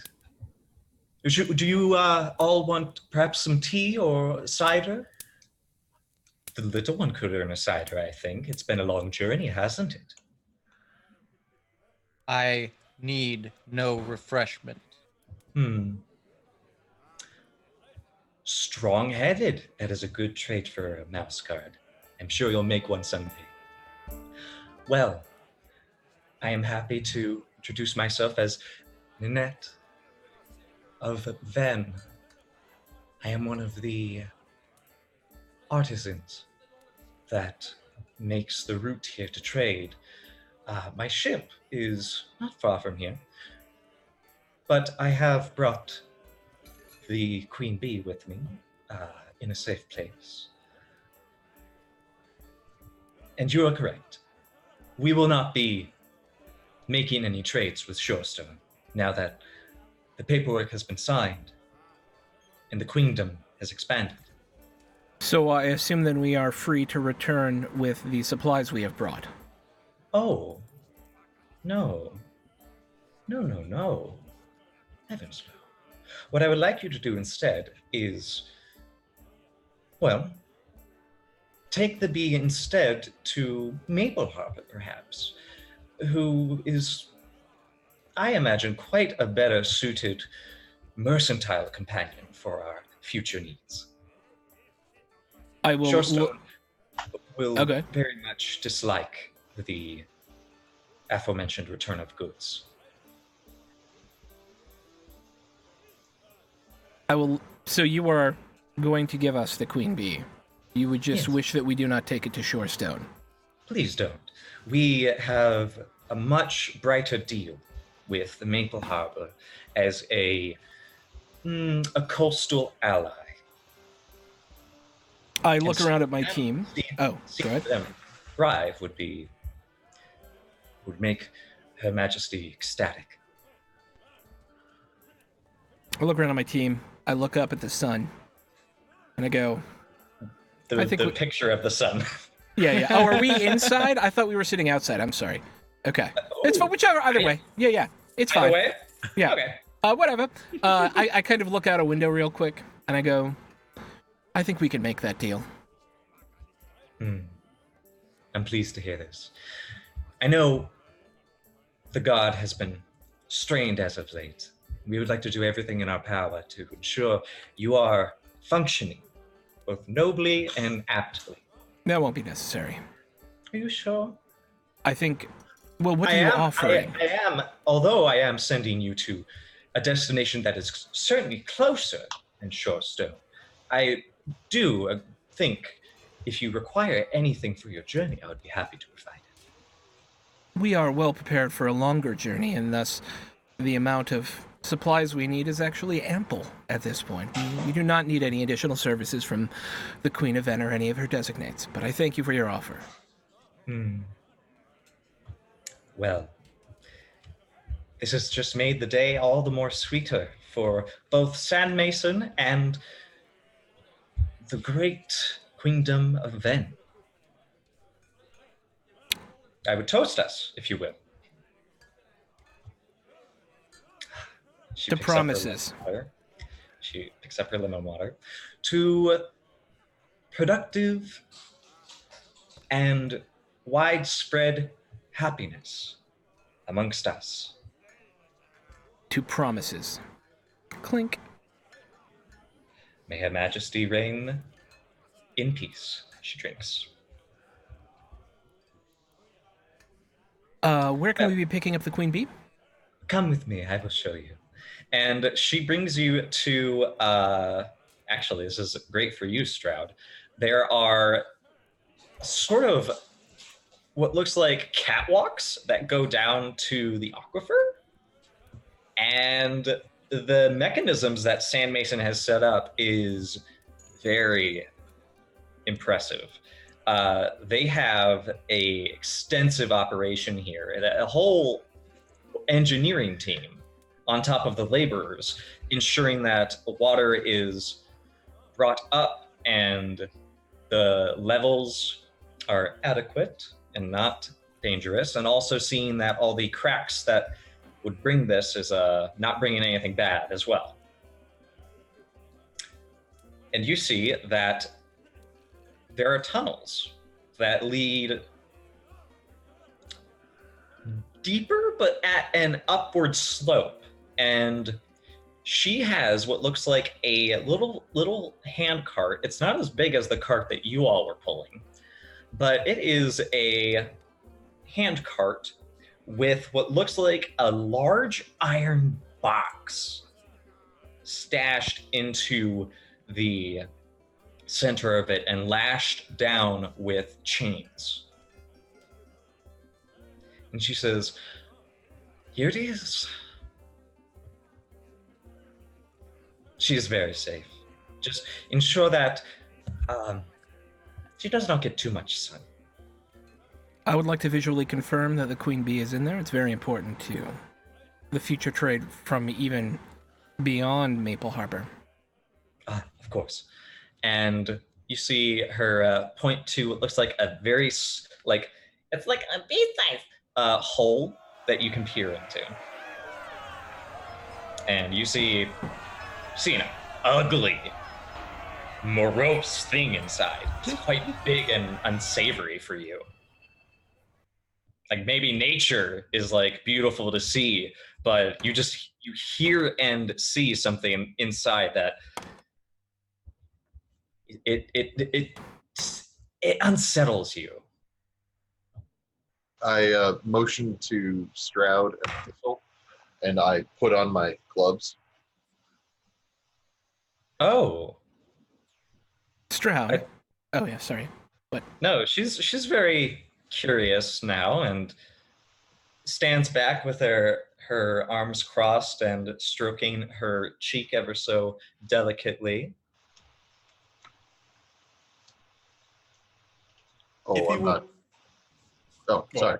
I was like, if you would permit us, ma'am. I just feel that with the poor lighting down here and with such limited visibility, we need to confirm with a much larger visual cue than just simply a hole in the box. Is it possible for us to actually take her out to inspect, just to make sure her health at least is at peak shape for the journey ahead? And now we call for a persuader check. Okay. Stroud, if you would add up your persuader, any traits that you wish to use as well, and if anyone wants to make a statement in support, you will see if Lady Nanette of Venn will acquiesce to this request. So in this case, my trait for skeptical, in this case, can I add? So I would add that as an additional die in this situation, or? Yes, it would be Okay. a +1. Okay, so right now I have a persuader of 2, so I'll be rolling 3.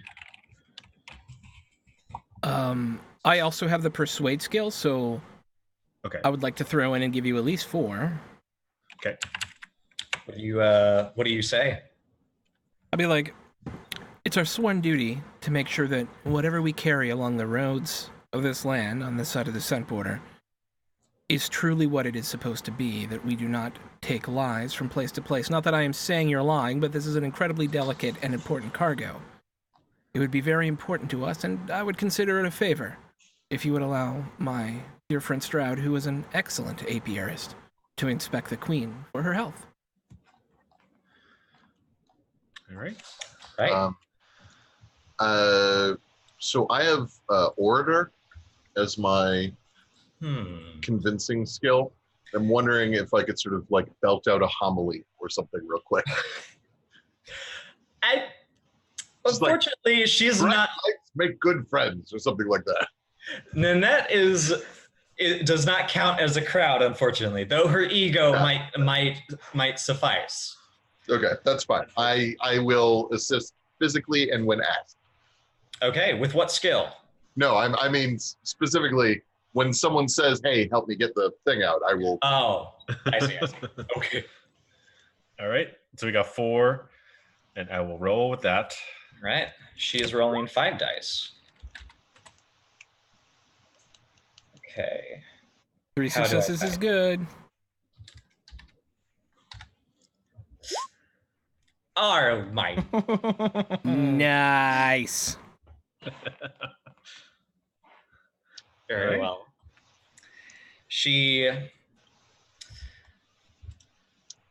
Her whiskers twitch ever so annoyingly. It's like she finally gets out of fashion and sort of shrugs and unlatches the chains with what looks like sort of like a special like twist of the mechanism that keeps it locked. There's not a key, but there is like, it's like a merchant's lock. And the thing opens. Well, it doesn't open. It's unlocked now. The chains are off. It is no longer strapped to the cart, and you can now release the lid. So And if you want, you can make an apiarist check to ensure the queen's health. I think I will. Right.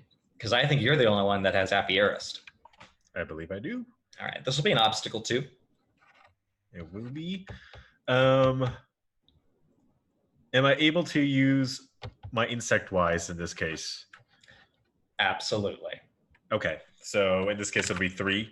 I'm rolling. Would it be possible to help with survivalist? I've been around a bunch of bees. Maybe I've seen a queen bee once or twice. Fortunately, survivalist is more about setting up a camp and outdoor stuff, not my bees. I'm just trying to be helpful. I want you to get as many dice as you can. All right. So we got 3. I will be rolling 3. That's Oh. rough. That's rough.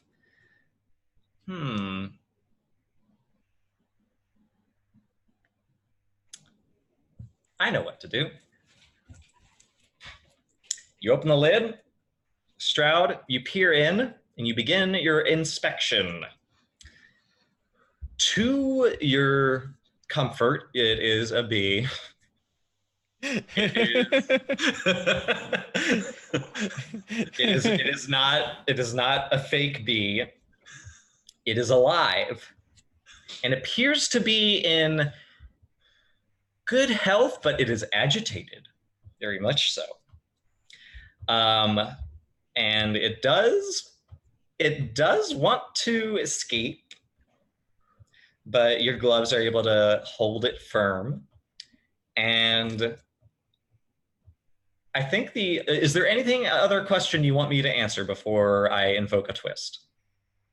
I guess like or this could be after the twist, but I mean, since I do have I guess, is this any way I could use a healer check or to check on the bee, or since it is agitated at this point? Apiarist would be the check I would usually rely on for that. Okay. I'm going to go ahead and say, like, the bee is mostly just upset and agitated. Like, that's really the only health risk currently. Okay. Otherwise, it seems to be in fairly good health, which is when someone pushes past all of you, hops on top of the cart, and you see a dark brown fur mouse with gloves reach down, pluck up the queen, and hops right over Stroud's head and bolts into the tunnels. Okay, let's go. And I start taking off. Yes. My hairdo. And Nanette is beside herself. She is hooping and screaming and all sorts of, Calm your fur, man. We'll go get it. All right. So I could, Throck, we are done at what time? 7? 6? 6:45. 6:45. Mm-hmm. We have just I don't know if I want to do a conflict. I think what I want to do is this. You're gonna do some linked checks. Linked tests in Mouseguard are basically you have one outcome, and you want that outcome, but there's many steps to get there. So in order to chase down and capture this thief, this bug thief, this queen desecrator, you will have to catch up to them. You'll have to, well, actually, first you have to like figure out where they're going. And second, you have to catch up to them enough to get them. And then you have to safely get the bee away from them or arrest them somehow. So it really depends who wants to do what. And I would also like to point to your nature, which can be used in some circumstances. All right, that's all. I would like to use my distrust of everyone else and my belief that I have to do things myself to run ahead, Okay. being bold without waiting for orders. Oh my God. And I am going to, try and hunt this mouse down. Okay, this sounds like a straight up health check versus this mouse's nature. I am ready to roll when you are. Okay, so I'm not adding any of those things I just listed. I'm just rolling health. It sounds like health, yeah, unless you want to use a skill. Well, I kind of do because I want to get checks on things. That's right. Which one do you want to use? Scout is usually the one used for chasing and looking for hidden things. I was hoping to use Hunter to hunt this mouse down. Fortunately, Hunter is explicitly for animals outside of mice. Sure. Well, then I will use Scout. That's fine. it did sound to Thistle, in my understanding correctly, Connie, I guess actually, that you were asking if your traits and stuff also counted. Correct. Oh, which one? You can only use one trait. Okay, I'm using my bold, and bold. Beliefs and instincts, they don't give you any pluses. You just do them, and you're like, hey, I'm doing that because that's what I do. Alrighty. Yeah. You're like, my character believes. Yes. Well, they definitely do believe that they need to do this themselves, and that they're right. You can't trust anybody. Okay, so I'm probably gonna fail because this is not as good as my health, but I'm gonna do it anyways. Let's throw in a nature because I really want to do this.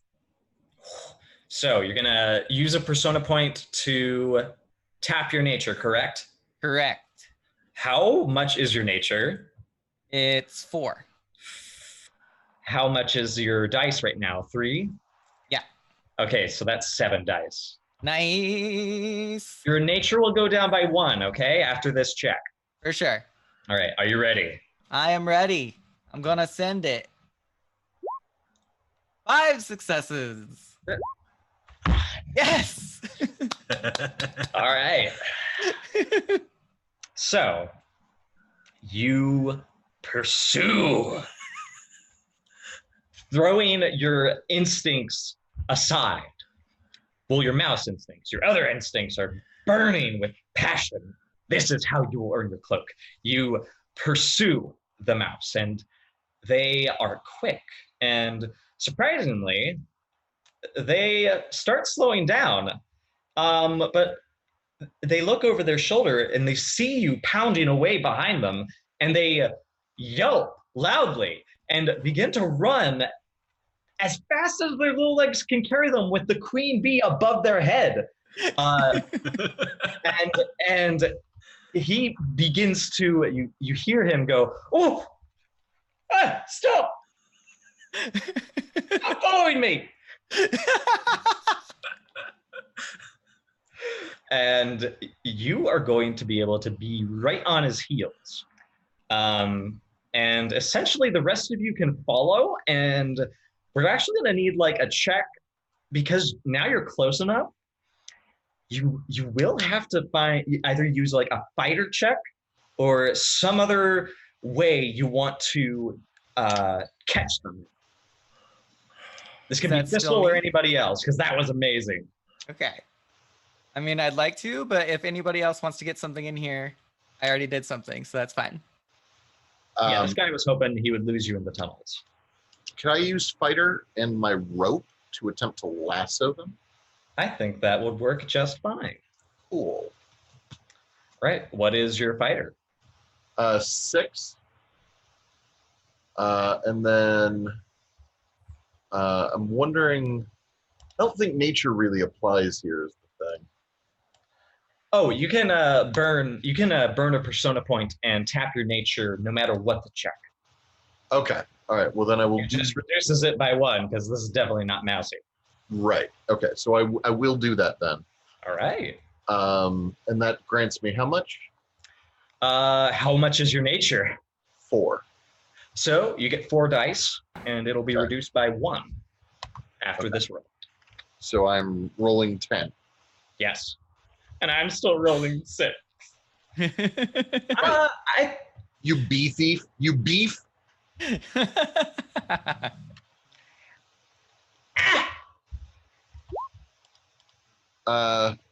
1, 2, 3, 4, 5, 6. Wait, 6? No!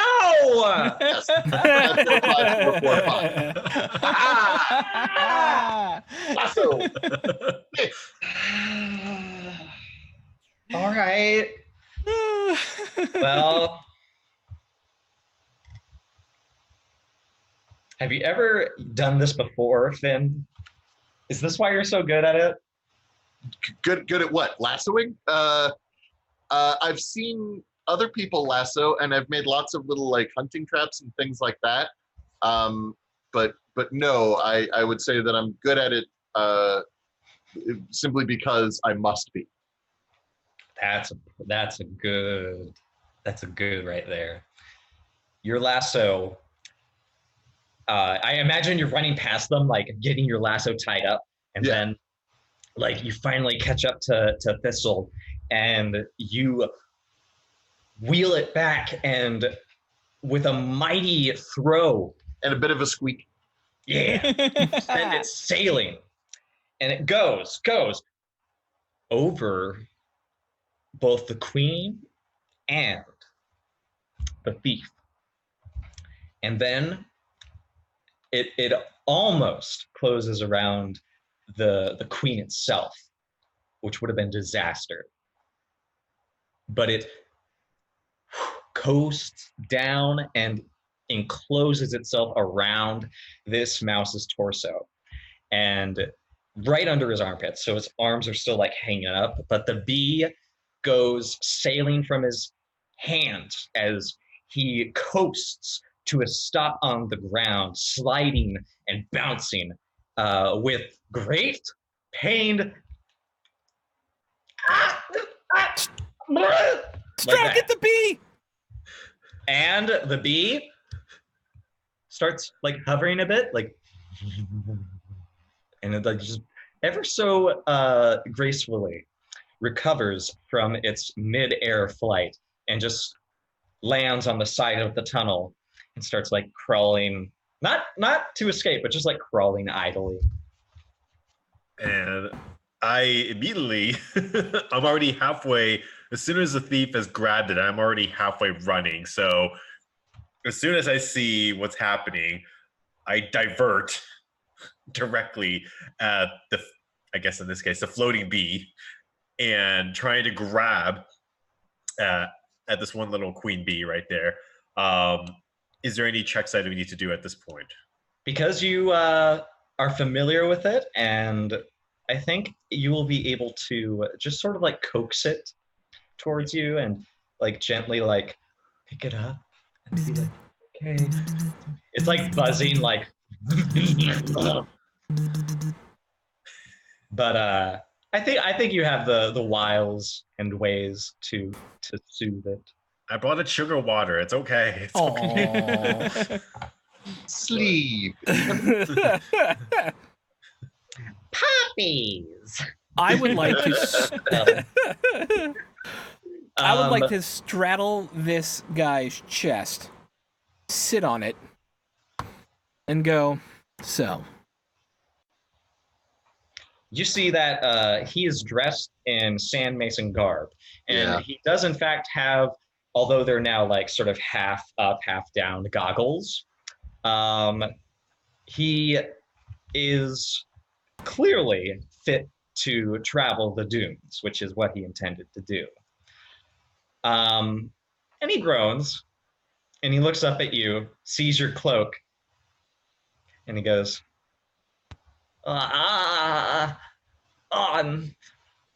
nuts. Hey. Hi. So, why don't you tell me a story? Well, once there was a bee. Okay.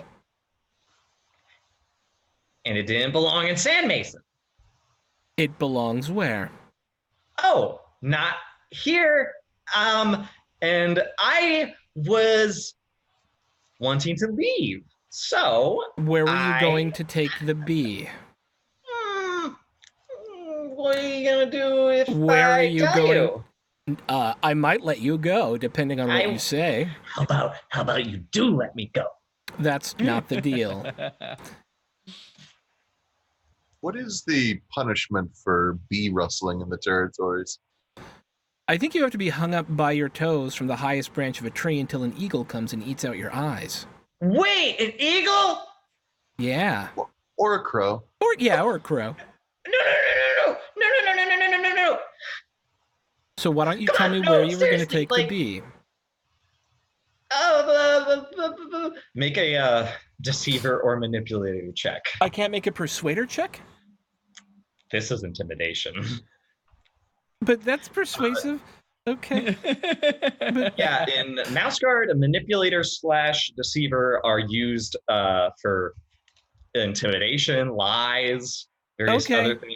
Oh, I would have taken deceiver then instead Yeah, of orator. I didn't and I know would that. have taken Do you want manipulator. to do that It's okay. instead? Because it's the first session. I don't mind if we move things around. Yeah, if that's okay. And you were the one who came up with the threat. Oh, true. Yeah. Okay. Okay. Well, switching over to deceiver. And I'm going to switch over to manipulator. No, I don't want to do that. I just want to roll it and earn it. Oh, okay. So you want to Yeah. start learning it? Yeah, why not? Okay. Do you want to help them, Finn? Yeah. Okay. Aren't deceiver and manipulator the same thing? They're just named different in first and second edition. That's a fact, yes. Which is, roll 20. Here's the So thing. can I? Oh, go ahead. Which we're proudly I was like, can I sponsored by. assist in this situation with my persuader? You could be, what do you say to this individual who has stolen Queen Bee and is now being threatened with a death sentence? I could probably regale this person with a story of a mouse who unfortunately got attacked by one of those, either by hawk or whatever animal that we're saying we're threatening him with, to kind of like make the story even more believable in this situation. Ooh. Something big and beaky. Yeah. Something big and beaky, lots of blood, some gore. What? But I don't like blood. I faint. All right, so what do I roll? You roll half your will, rounded up. Okay, so that's 3, plus 1 from Finn for helping, plus 1 from Stroud for helping. Thistle, do you want to do anything? I Because I know you definitely have a manipulator. do have manipulator, and yeah, I definitely want to add in. So I'll just come over with my big old halberd and plonk it down right next to this mouse's poor little head, and lean in really close and be like, I saw an eagle eat a mouse once.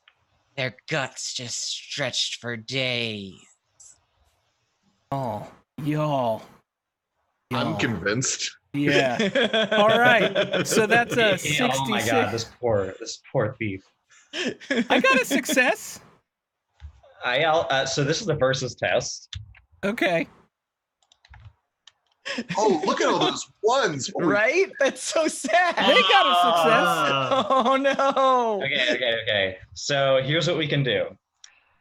We could either do a tiebreaker roll where we roll our will instead of the skill that you're using. So you just roll your whole will and get more successes than me. Okay. Or Or you can use one of your traits to Mhm. break the tie in my favor. no, I want to keep this bee, and I In don't. return, Yeah. you get 2 checks for the player's turn. Oh. So what is the Hey. consequence for breaking the tie in your favor?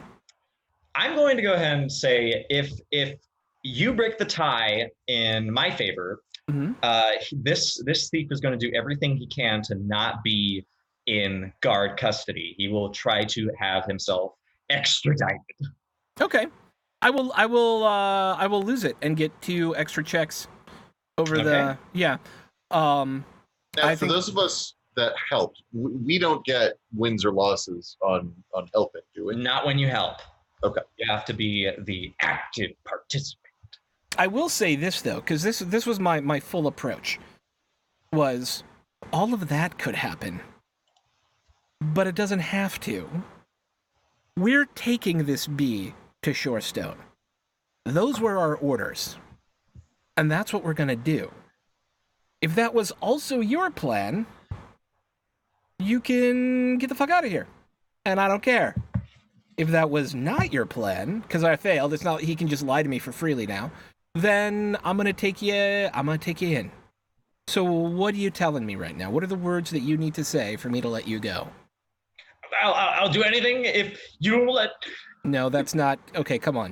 What are the Don't words stick you out my help me out? tail, please. No, okay, help me out.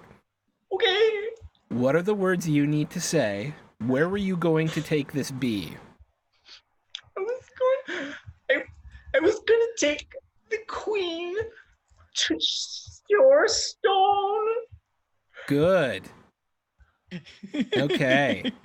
So here's what I would like you to do. What? We're going to untie you. Okay.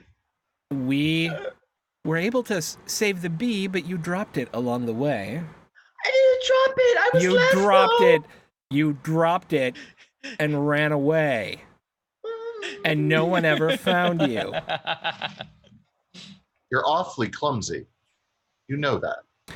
It's a wet tunnel. You slipped and fell. It got out of your hands, and you thought it would be better to, just keep going. There are 4 people running after you. You understand? What? There 5? There's only 4 of us. No, there were 5. I turn And around. that is when, Ladyface shows up.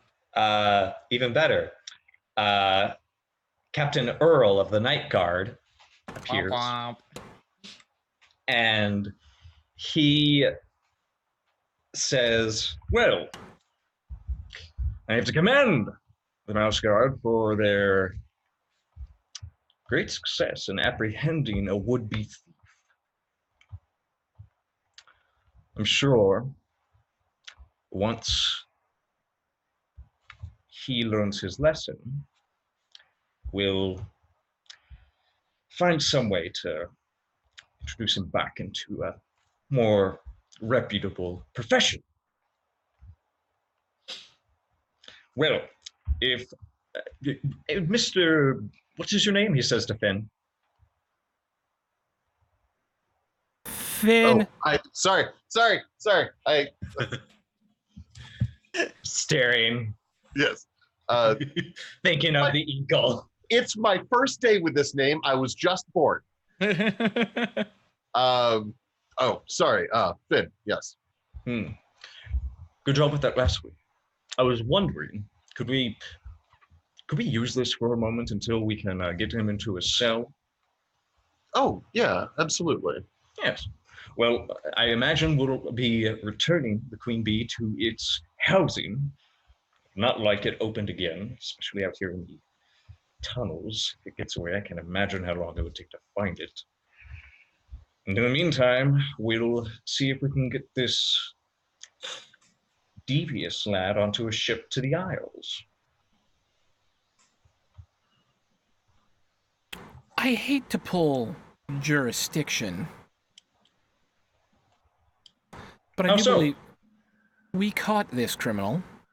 Should he not be ours to deal with? Where did you catch him? Underneath, in these tunnels that seem awfully not patrolled by anyone, or kept up at all, or traveled, or lived in, or in any way habited, or inhabited for that matter. That's a good point. Oh, it was a shame that no one was here to lay claim to barren tunnels. That's correct. I would also believe that it would be rightful to say that this queen bee has its destination in Indeed. your minds, clearly, to Maple Harbor, Of course, we're taking it directly to Maple Harbor. and not Shorestone. No, the representative of the Queen asked us to take it to Maple Harbor, so that's what we shall do. Yes, and you were just telling this young mouse you would take it to Shorestone to get the story out of it. Yes, Good. it's a common interrogation technique. I'll take note for future encounters. Cops. In any case, you may return to Lady Nanette. Indeed. And thank you. No. Thank you.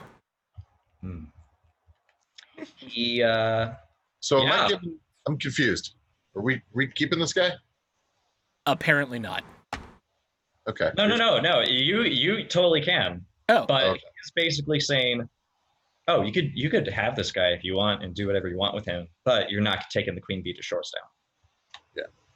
That's totally true. We're not taking the queen bee to Shorestone. That is Okay. correct. Yeah. All right. Okay. And he heads out. And what do you guys do now? He could add, especially with this thief who is bawling at this point. I don't want to go on a boat. I've never been on the water. You're not going on the water. You're coming with us. I don't want to be eaten by a fish. Smack. Yeah. What is your Ow. name? Get control of yourself. What is your name? Vaden. Vaden. Vaden a hollow butt. That's an unfortunate name, Vaden. Vaden. I'm just gonna call you Vaden. Hollow butt. Hollow butt? Yes. Okay. Vaden. That last name was not expected. Vaden Hollow Birch. I don't know. Vaden Birch. There we go. Okay.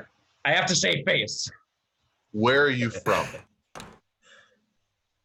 I live here in San Mason.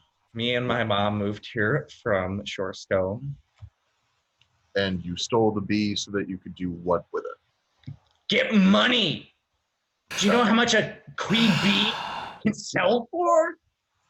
Okay. I want you to stop talking now. Okay? Just not with the talking. Thistle, Sir. watching over prisoners is something that guard mice must know how to do. Remember, we are humane. We are not to harm this mouse.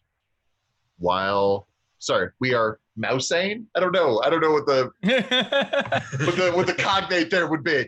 You are not to harm this fine mouse while he's in our care. And here's a leash. Keep him in sight. Sir. Yes, sir. Like a friendship bracelet? Quiet. I'm pretty sure I asked him to stop talking. Stroud, he looks to you and he says, "B-boy, we can take the bee. We can get money." Smack. Ow. Stop talking. I immediately just look at Vaden and couldn't help myself and said, "Do you know how delicate these things are, and the way you handled it, and who taught you how to handle a bee like that, you imbecile?" He looks to Finn in desperation, gaping wordlessly. You're learning. All right. Player's turn. Yeah. So, we gotta get this thing out of here as fast as possible. The longer we stay here with this thing, the more heat we're gonna get on us from these people. These Thane, mouseholes. is there a way I can persuade, per your permission, that we can persuade Minya to get this bee a larger enclosure than this tiny lockbox? If I may, we have someone skilled in woodworking. What we can do is, as we stop on the trail, have that person skilled in woodworking build a larger enclosure that's more comfortable, and we'll see to the health of your beloved bee. I would love that. On our way out of town, perhaps we can check to see if they have some kind of fencing we can put over the sides. Or we're gonna be going through woods. Fair point. I've named her Grace, by the way. Gracie the bee. Gracie the bee. Yeah, that's super cute. I like it. Hi, Gracie. So, team. First of all, That was a good noise. Thank you for. I try. Thistle, that was great. You did it good. Finn, I didn't know you were awesome with lassos. You did it good. Thank you. Neither did I. Stroud, you know everything about bees. I'm very impressed. That is a good. We did well together. This was a great first test, and I just want to thank you all for being amazing. That's all. I learned a lot.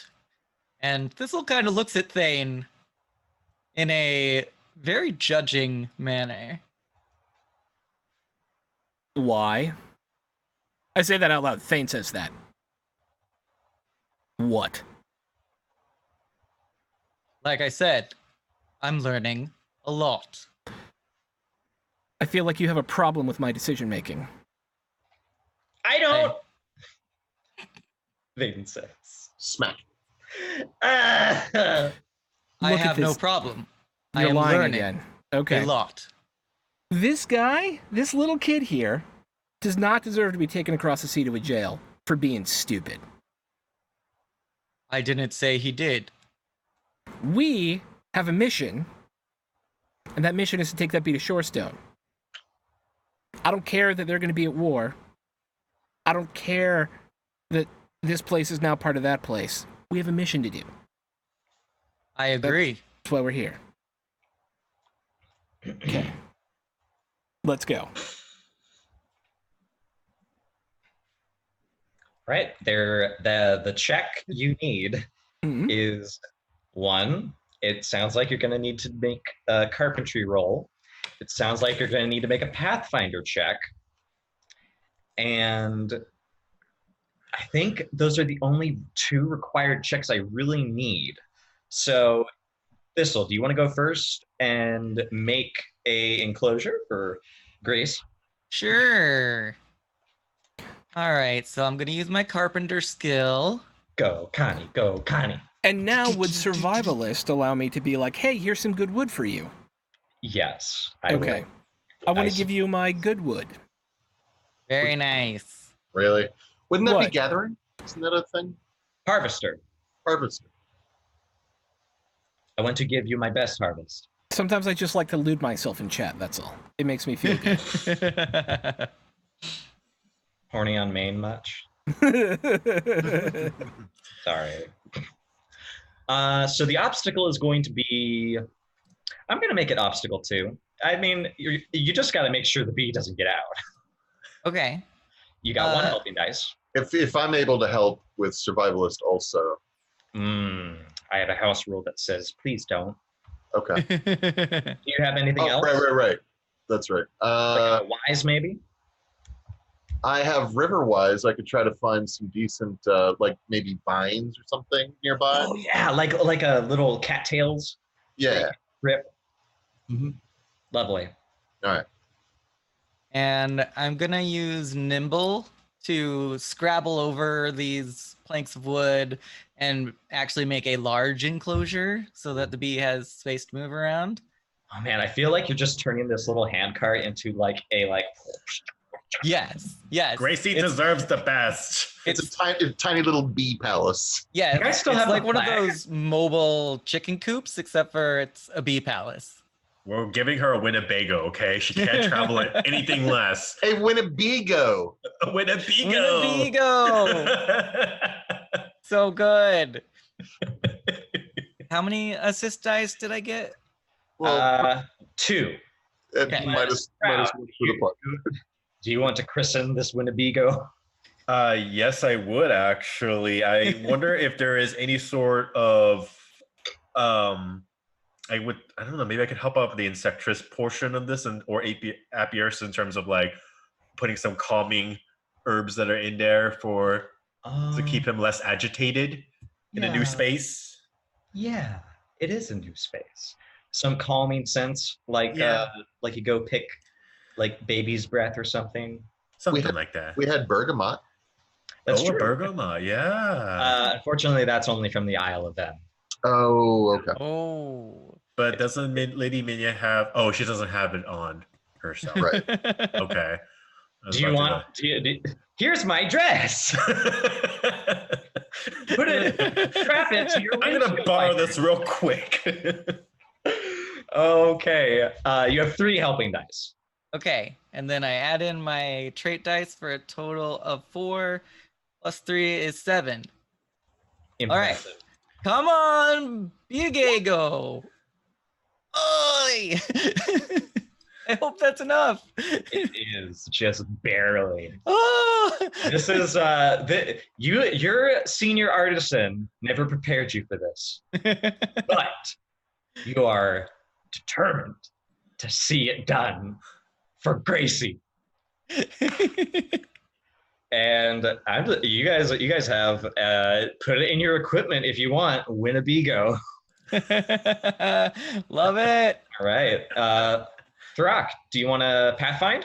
Let's find a path. It's gonna be obstacle 4. All right. I have direction sense. All right. And I have pathwise. Lovely. So that puts me up to 6. And anybody want to help out? I mean, it's kind of my job to help you with pathfinding. It's true. 7. Can Scout in this case help in any situation, or probably not? I imagine. It absolutely can. Scout is a great, because the worst thing that would happen now is you run into a toad. Okay. That would be the worst. I hope that's foreshadowing. So that's 8. So we already have Scout helping And Pathfinder helping. and Pathfinder. I will check the weather patterns to make sure that we are not Okay. wandering like too far off of the wind current. I approve. All right, sweet. 9. Okay. So if I can't get 4 successes on 98, I will be Sean. Or 96. This is you guys have had crazy rolls this session. I think we also did a good job picking complementary. Yeah. And it's also the system is really nice for that, I think. So let's It's talk very about gentle. nature. Oh, I'm sorry. But let's talk about nature real quick. Is it mousy to be a Pathfinder? No. Mice do not go on adventures over Oh. long distances. They Okay. find a hole, put food in it, love their neighbor, and not go bring bees somewhere else. And how do we get nature back? You deliver a prologue at the next session, and I am going to homebrew another way you could get them. Okay. Okay, I'm gonna use just to be 100% sure, because I'm worried about a couple of things. Because I'm worried about a couple of things. Really? I'm Like worried what? about. I'm worried about my dice check. I'm worried that we may have people following us. So it is my express intent to be as sneaky as possible on the way there. And I know how to do that with leaf cover wise, but I'm not using that here. I'm using pathwise. Use it if you fail. Yeah, I will use it if I fail. Okay. And yeah, I really am afraid that they're going to be like, they promised that, but they seemed full of shit. So I'm going to reduce my nature by 1 All right. and add 5 dice Oh my lord. to make it a Nice. 14d6. Love nature. Now it's a Warhammer roll. Hey, look at that. It may have been overkill, but I also know my dice luck, and I just have to stack that deck. I approve. It doesn't hurt the first session to go all out. Yeah. Shortstone is very regal. It is an arched citadel that is set into a large rock basin, like a wonderful collection. And it is an old city. And it is a city. You deliver your B. That was 2 checks. We won't get into like the intrinsic events about delivering your B. But we have 3 more checks. What else do you guys want to do in particular? I This could be for skills or anything else you feel like you want to do. I with really want to do some kind of roll to see whether or not I actually manage to keep a good guard on this person. This mouse that Hey, I'm they got can on this do that with leash. you. Okay, so what would that be? What kind of guard? I mean, I'm just trying to guard them. I feel like maybe it's a laborer check because it's just like standing and holding a rope. I think it's a mix of maybe it's oh my gosh, this is a hard one. Right? It could be manipulator where you're just like wordlessly present. Uh-huh.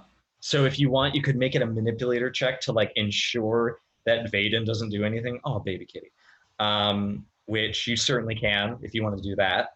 Because Okay. laborer is more like you're digging ditches, you're Right. bagging things. Uh-huh. So do you want to try to get your manipulator up?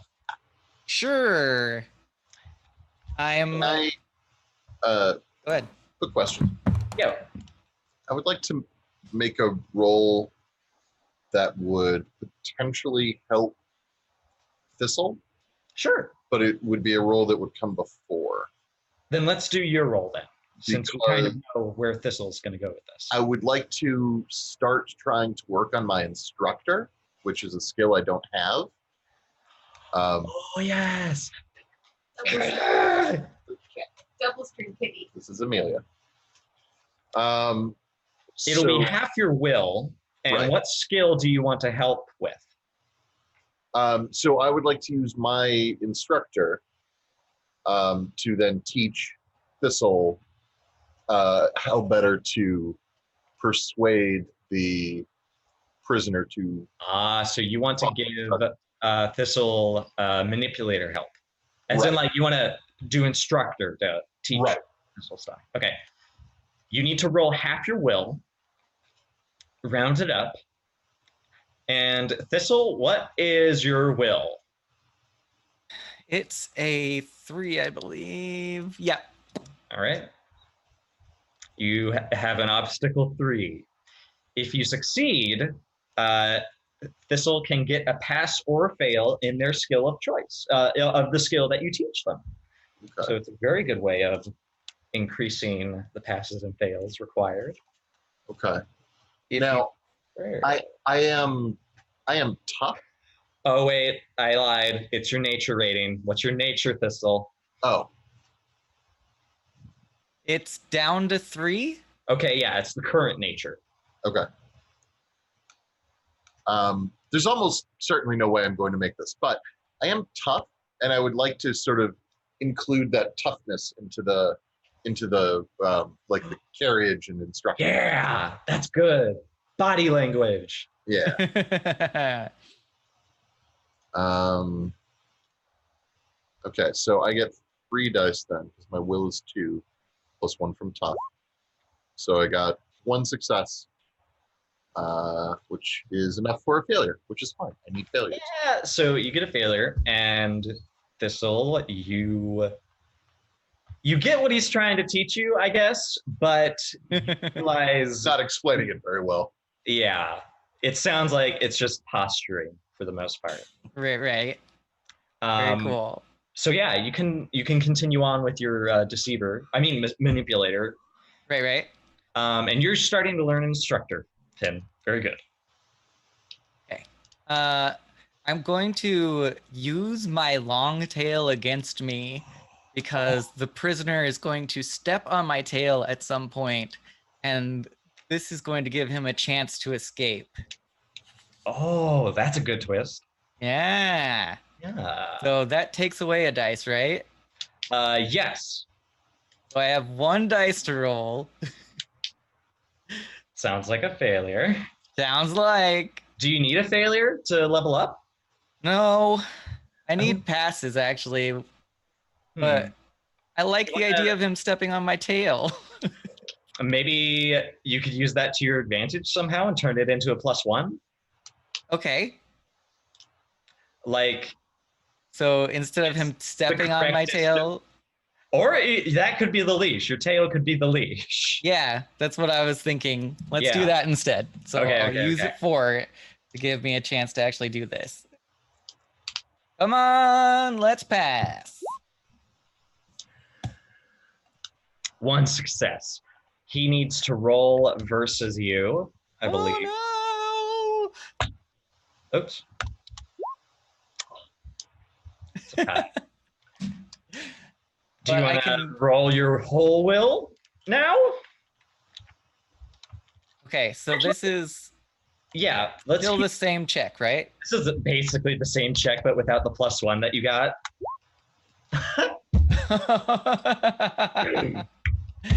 Okay.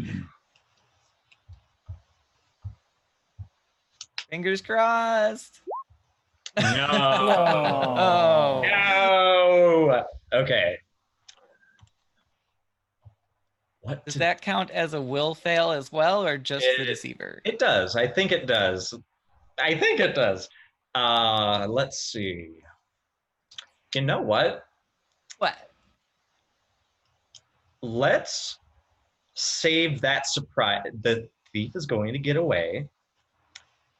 Your tail is going to relax as you all are walking, and you're starting to try to see what Thane sees in this journey, amidst the pitter patter of rain, and your tail, slick with rainwater, loosens ever so gently, and that instant, Vaden is off. Squish, squish, squish, squish, squish, squish, squish. And that is where we're going to end the session, because we still have, we'll pick up the player's turn with 2 more checks that you guys have, but we are like 6 minutes away from having to close. Let's go ahead and do end of session rewards. We're going to reward all of you with persona and fate points. So let's begin. If you acted on your belief, if you looked at your belief and said, I will act, this is the thing I will do with my belief, you get a fate point. The same goes for your instinct. So if you can think of a time when you did that, go ahead and award yourself 1 or 2 fate points. I get 1 fate point. Because I acted on my instinct, but I don't think I acted on my belief. I think I acted on both. Okay. I did not help a lost mouse find their way. Oh, you could have helped Vaden. Which I'm sort of working towards, but I didn't get to this time. Right. So a point. And you can actually use a player's turn to catch him again if you want, because you still have a player's turn check. Everybody look at your goals. If you accomplished your goal, you get a persona point. Woo! If you do not, but you worked towards it, you get a fate point. So did everybody accomplish their goal? I will ensure that the younger mice follow the patrol leader's decisions. I think I did, but I don't know. I don't know. I think you kind of did. Yeah. Would that, I mean, we could just say that I was working towards it, but didn't succeed yet. I'd say work towards it. You might need to get a little bit more like explicit about it. Definitive. Definitive and direct. Yeah. Okay. What about the rest of you? See, I had listened to what the guards say and do it. I feel like I half did it. I feel that too. Although you're told to enjoy nature, which for some mice is just like, nature is terrifying. What are you talking about? Right. So I say get a fate point. Sounds good. Yeah, I agree. Because it's your instructor, it's your mentor. You're not sure. Neuro, how did Stroud do? I don't think I mean, his goal was to essentially find out what happened to the sub-border. We didn't broach the issue at all. So I think the next time, once we get into Shorestone, we'll probably be able to ask those questions. So I don't think I did it. Work towards that. Or had an opportunity. What about Thane? Yeah, so my belief was my patrol mates are in my care. It is my duty to ensure their safety. We have now made it through 2 journeys safely. Surprisingly. Yes. And then my instinct is, when in doubt, follow the sun to get your bearings. And if you noted, I very specifically looked out the window when she was like, and so I did the what's the right thing to do look. And so I think I got that. And then my goal was I will ensure my patrol mates make it safely to Sand Mason without getting lost. Which we did. Yeah, you did. Yeah. And we come to the next. Okay, there's technically 3 rewards left. The first one, they're all votes. MVP. Who gets most valuable player? My vote's Thistle, just because Gracie got her enclosure, so I'm gonna. Yeah. What about the rest of you? Who do you vote for? I'm Sure. I felt like everyone kind of did a good amount. Throck, you were talking and I interrupted you. No, go. You're fine. We're both like, no, it's fine. No, after you. Yeah, I'm sort of leaning towards like I could sort of go either way between probably Thane or Thistle. Thane for doing the talking leadery bits, particularly with the representative of Venn and then also the Night Guard captain, getting us out of a couple of potentially sticky situations.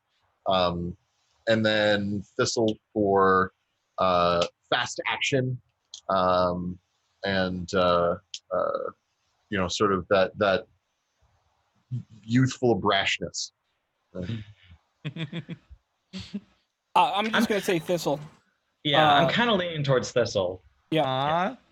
Well, I was going to say Thane, because as Ed said, you did a lot of talking that really helped us out. So thank you. So, Mm-hmm. to bounce onto the next reward, What do you get for MVP? You get a persona point. I'm sorry. It's okay. No worries. All these are going to be persona points. Okay. What are, and persona points are for what again?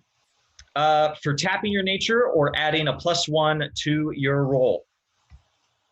And we have workhorse, which is, I interpret it as who helped the most. Like, who do you think was not the forefront of the roles, but was like always there supporting the team no matter what?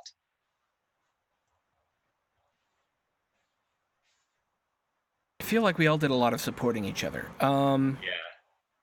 That's a hard one. Yeah. Right? I feel like we all tried to just jump on everything.